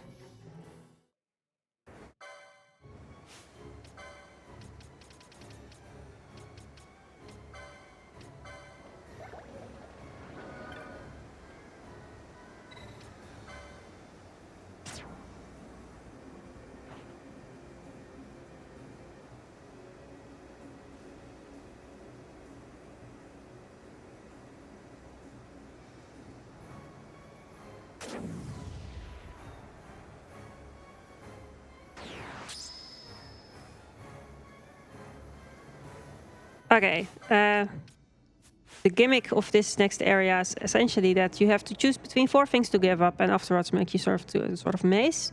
We give up the minimap, which is can hardly be counted as giving something up, and in reality we still have the overlay map, so we have a better map available anyway. And then we make ourselves to this maze, and then this section will be quite fast until we're next to the next boss.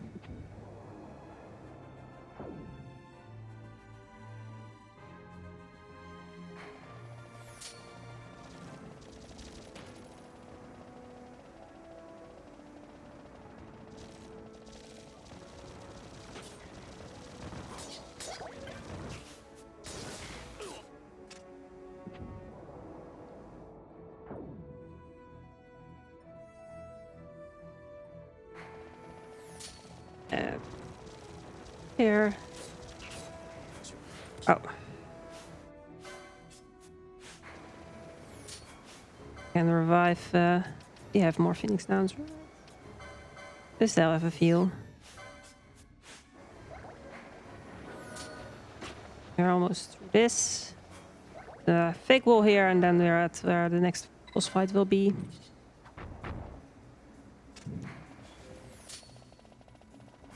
We're through the maze.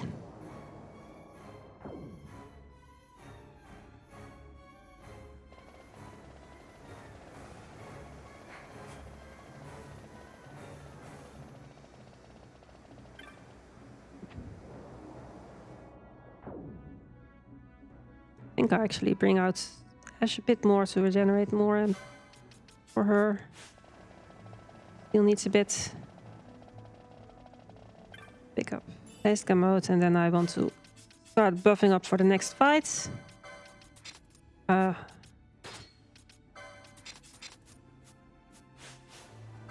reason I want to buff up for this fight is also because these buffs will last long enough for the next fight as well, so it can sort of double dip.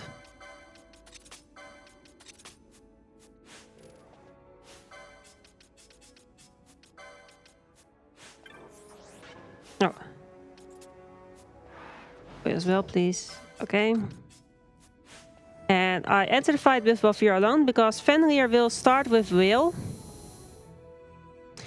And that can hit multiple characters, so I wanted to only hit Bafir, and then after it initiates Will, I can bring in the gun users.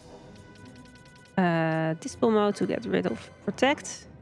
Now once it starts Will, I can safely bring in the gunners and will only hit Bafir, and then I have to lure Fenrir over here, so the gunners are safe distance away.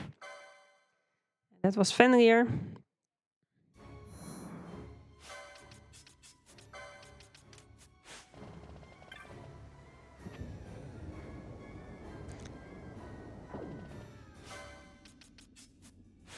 We are going to... oh, don't cast decoy, please. I want to regenerate MP.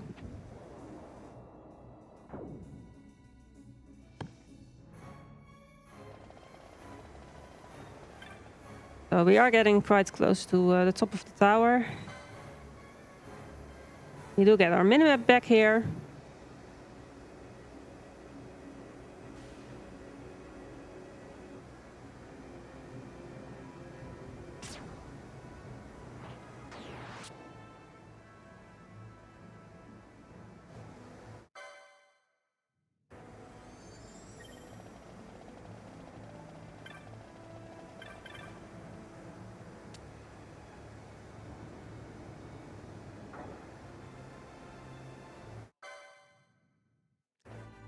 It also might be the time that I can talk about the secret second use of Phoenix Downs.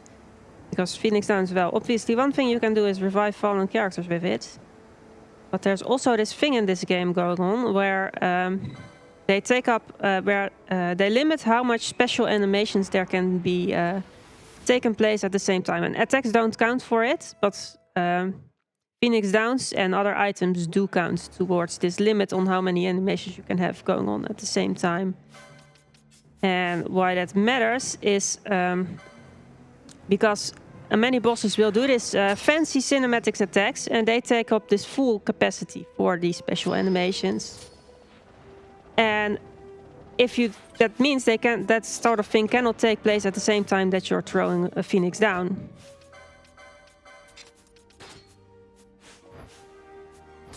Please let me fake wall. But what that means is that you can deliberately time your Phoenix down right before the boss will do a special fancy cinematic attack. And then the cinematic attack will have to wait until the Phoenix down animation is fully over. Even if there's no character to revive, if you throw Phoenix down that way, you can delay cinematic attacks. So that's sort of the second use that you'll start to see in some of the upcoming, final stretch of the run.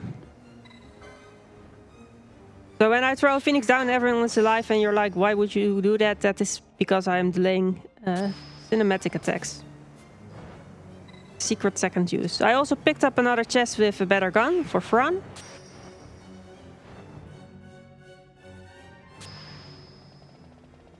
And we'll soon be at the Hashmal fight, and directly after the Hashmal fight will be the Gabrand plus Dr. Sid fight.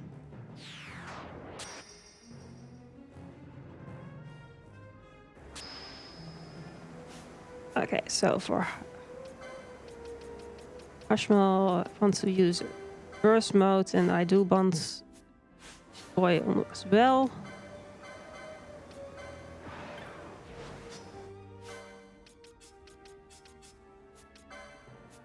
Want battle speed fastest, and have that better gun on Fran.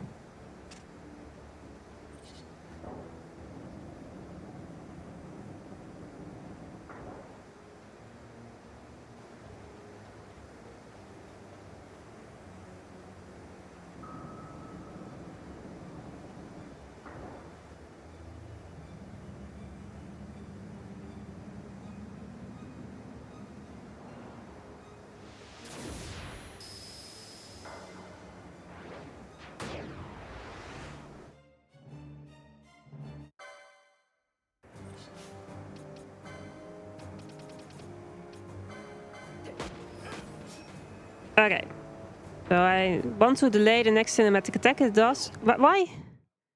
Why is it attacking? Why was it attacking the gunners? Did I appropriately use boy?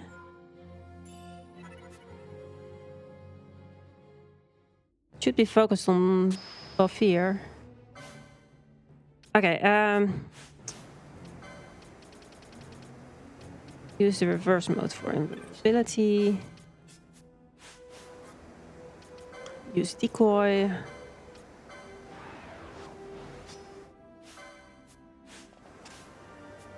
Why isn't decoy landing? Okay, now his decoy is landing. Okay. It's fine. Let's try that again.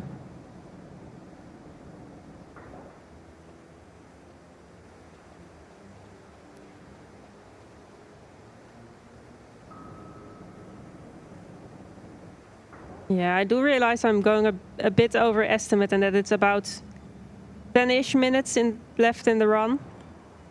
It hasn't been going as great as I hoped.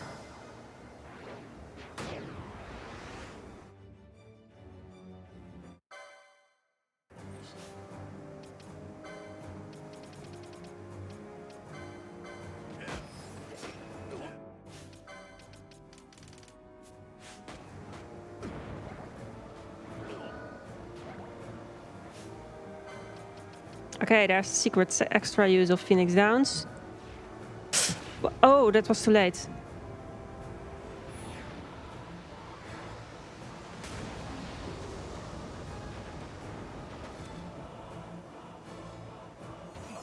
Ah! Yeah, at this point it's better to...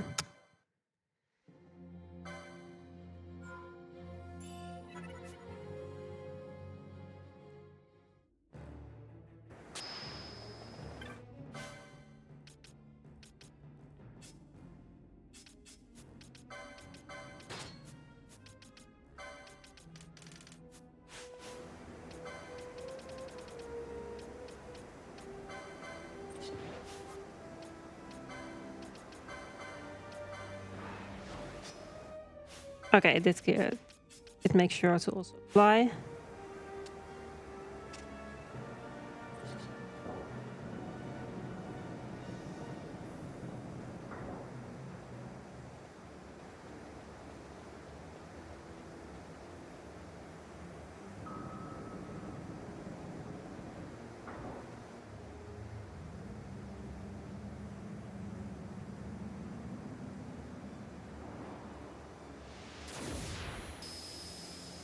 Normally this shouldn't be the most difficult. Should throw the Phoenix down timely this time. Okay. Then once the battle cry attacks disappears, then I should be using Phoenix down. Now it was before the Quickasia. That's how it goes.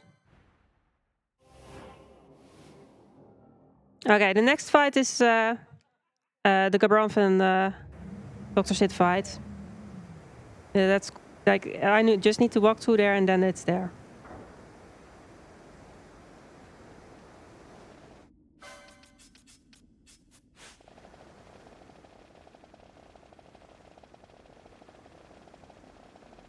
Then probably now is a good time to. Yeah, it's now or they're there too late.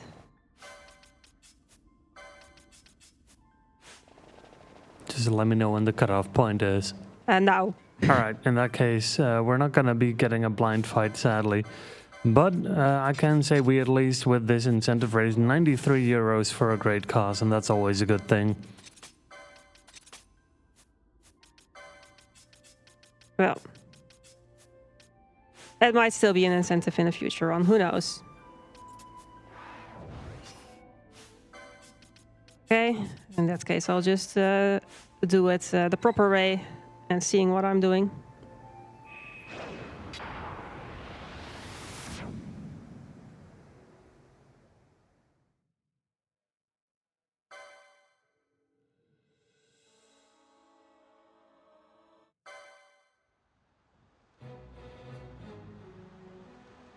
Okay, this is Gabranth. I removed Bosch from the party because Gabranth is Bosch's twin brother.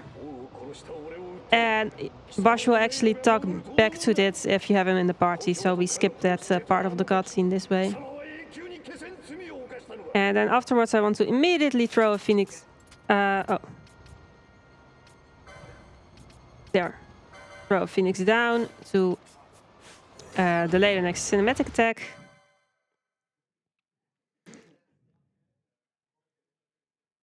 And then we go to the Sid portion of the fight. Again, the Phoenix down is purely meant to delay cinematic attack, and then you actually end the phase before the cinematic attack happens. And now is the portion of the fight where he summons Vanfried, and that we want to deal with magic. I need to make sure I have reflect. Oh, whoops.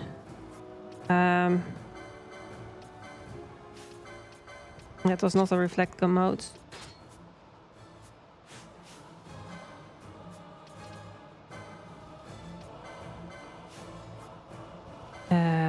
Dispel mode, complete. And then we are reflecting back on an oiled complete.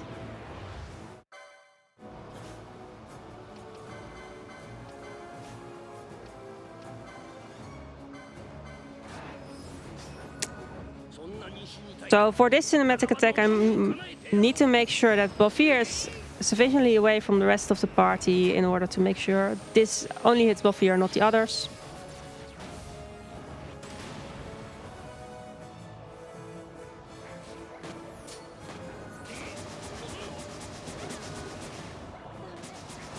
Okay, Ash, get him. Oh, well.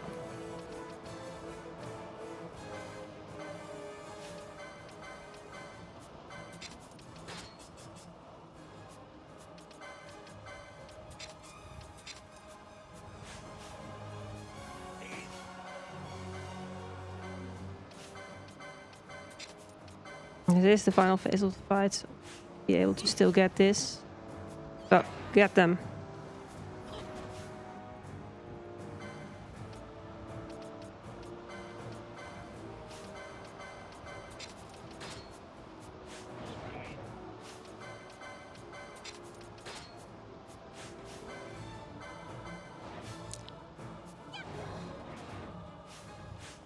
Okay, Ash. Yep.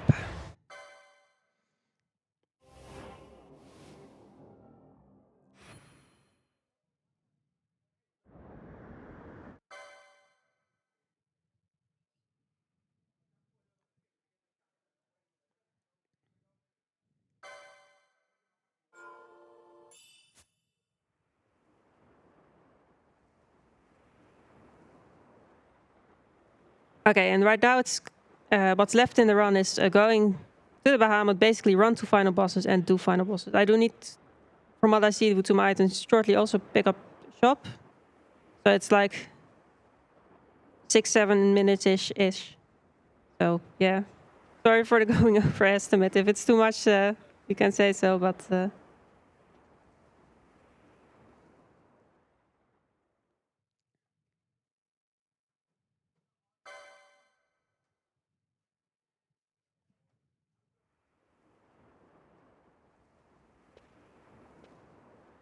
It's really the final stretch now.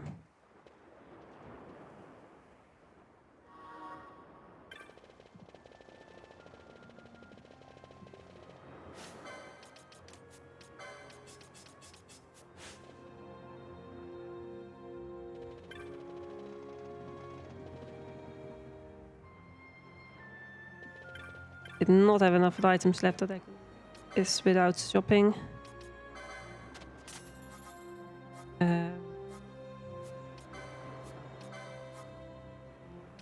Cancel that. Oh, that's not what I should be selling.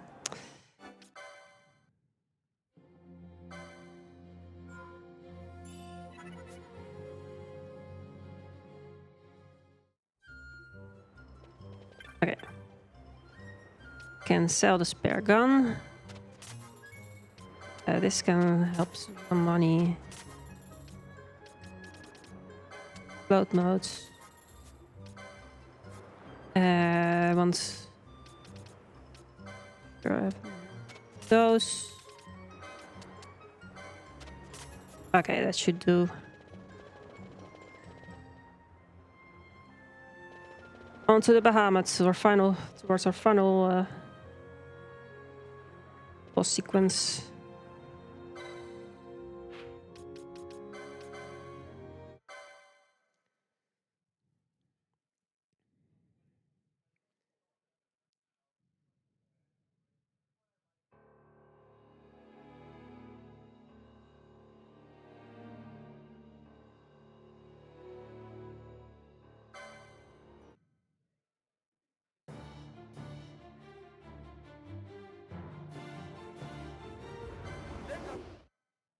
So the Bahamut is actually this big giant dangerous airship piloted by Vane.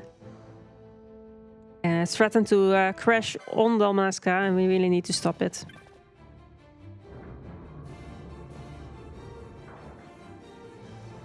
So there's a short section I need to run through, and I mostly hope that the gunners will die in the meantime so I can do their adrenaline setup a final time.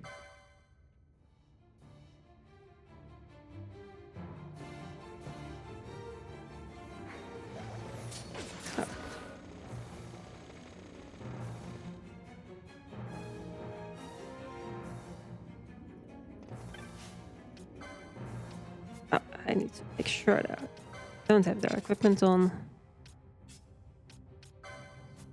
This one. Okay.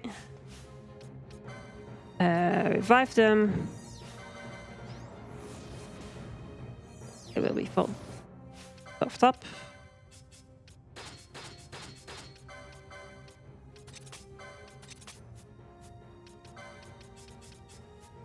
Your decoy is on.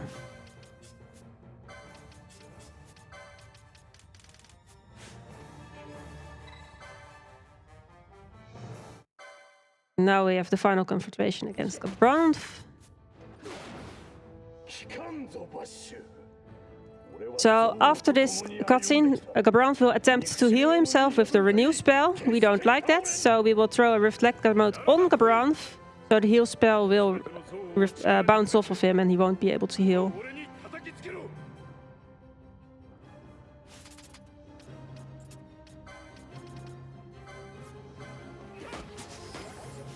And I also want to use the sort of as... Yeah, we do get the cutscene.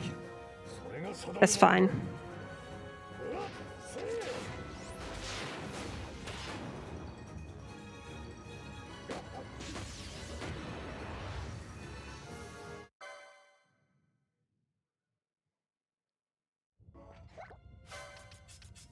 Okay. Time for Vayne, or confrontation with the villain.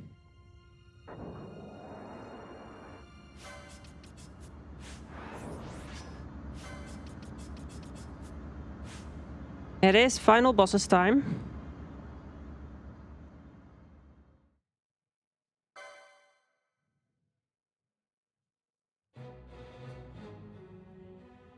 And I want to be fully buffed up for it, so I will also use the haste mode. Or last one.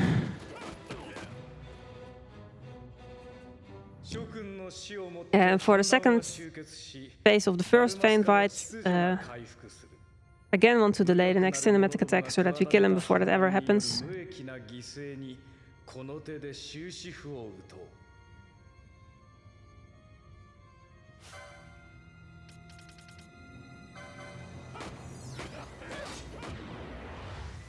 And it goes on to Vayne Novus.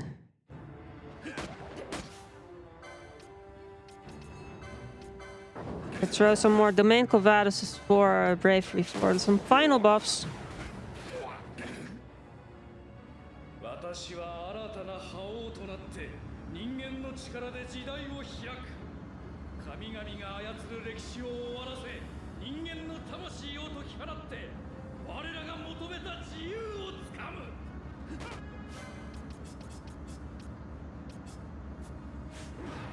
So, this next cinematic attack is one that I won't be able to prevent, and I'd rather not have the gunners die to it, so I make sure they're not in the party, and that's why this is a good opportunity to have a final decoy recast with the ornately duck symbol. As well as Vaan cast Reflect in this case, to also have Reflect spells bounce back enemies might cast.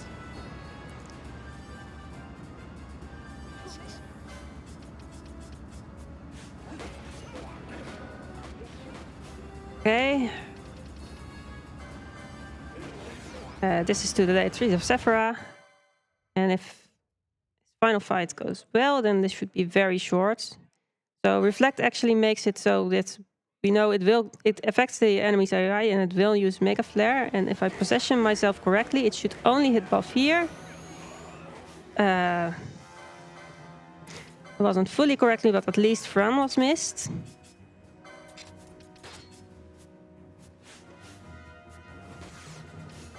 Okay, so get him back on his feet as quickly as possible.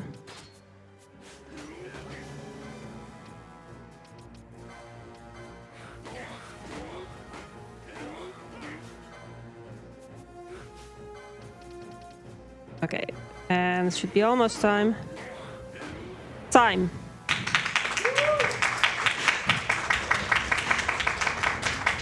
Yes. Thanks for having me. I think I'll just go away quickly because I've spent enough over time. But very much thank you for organizing all this.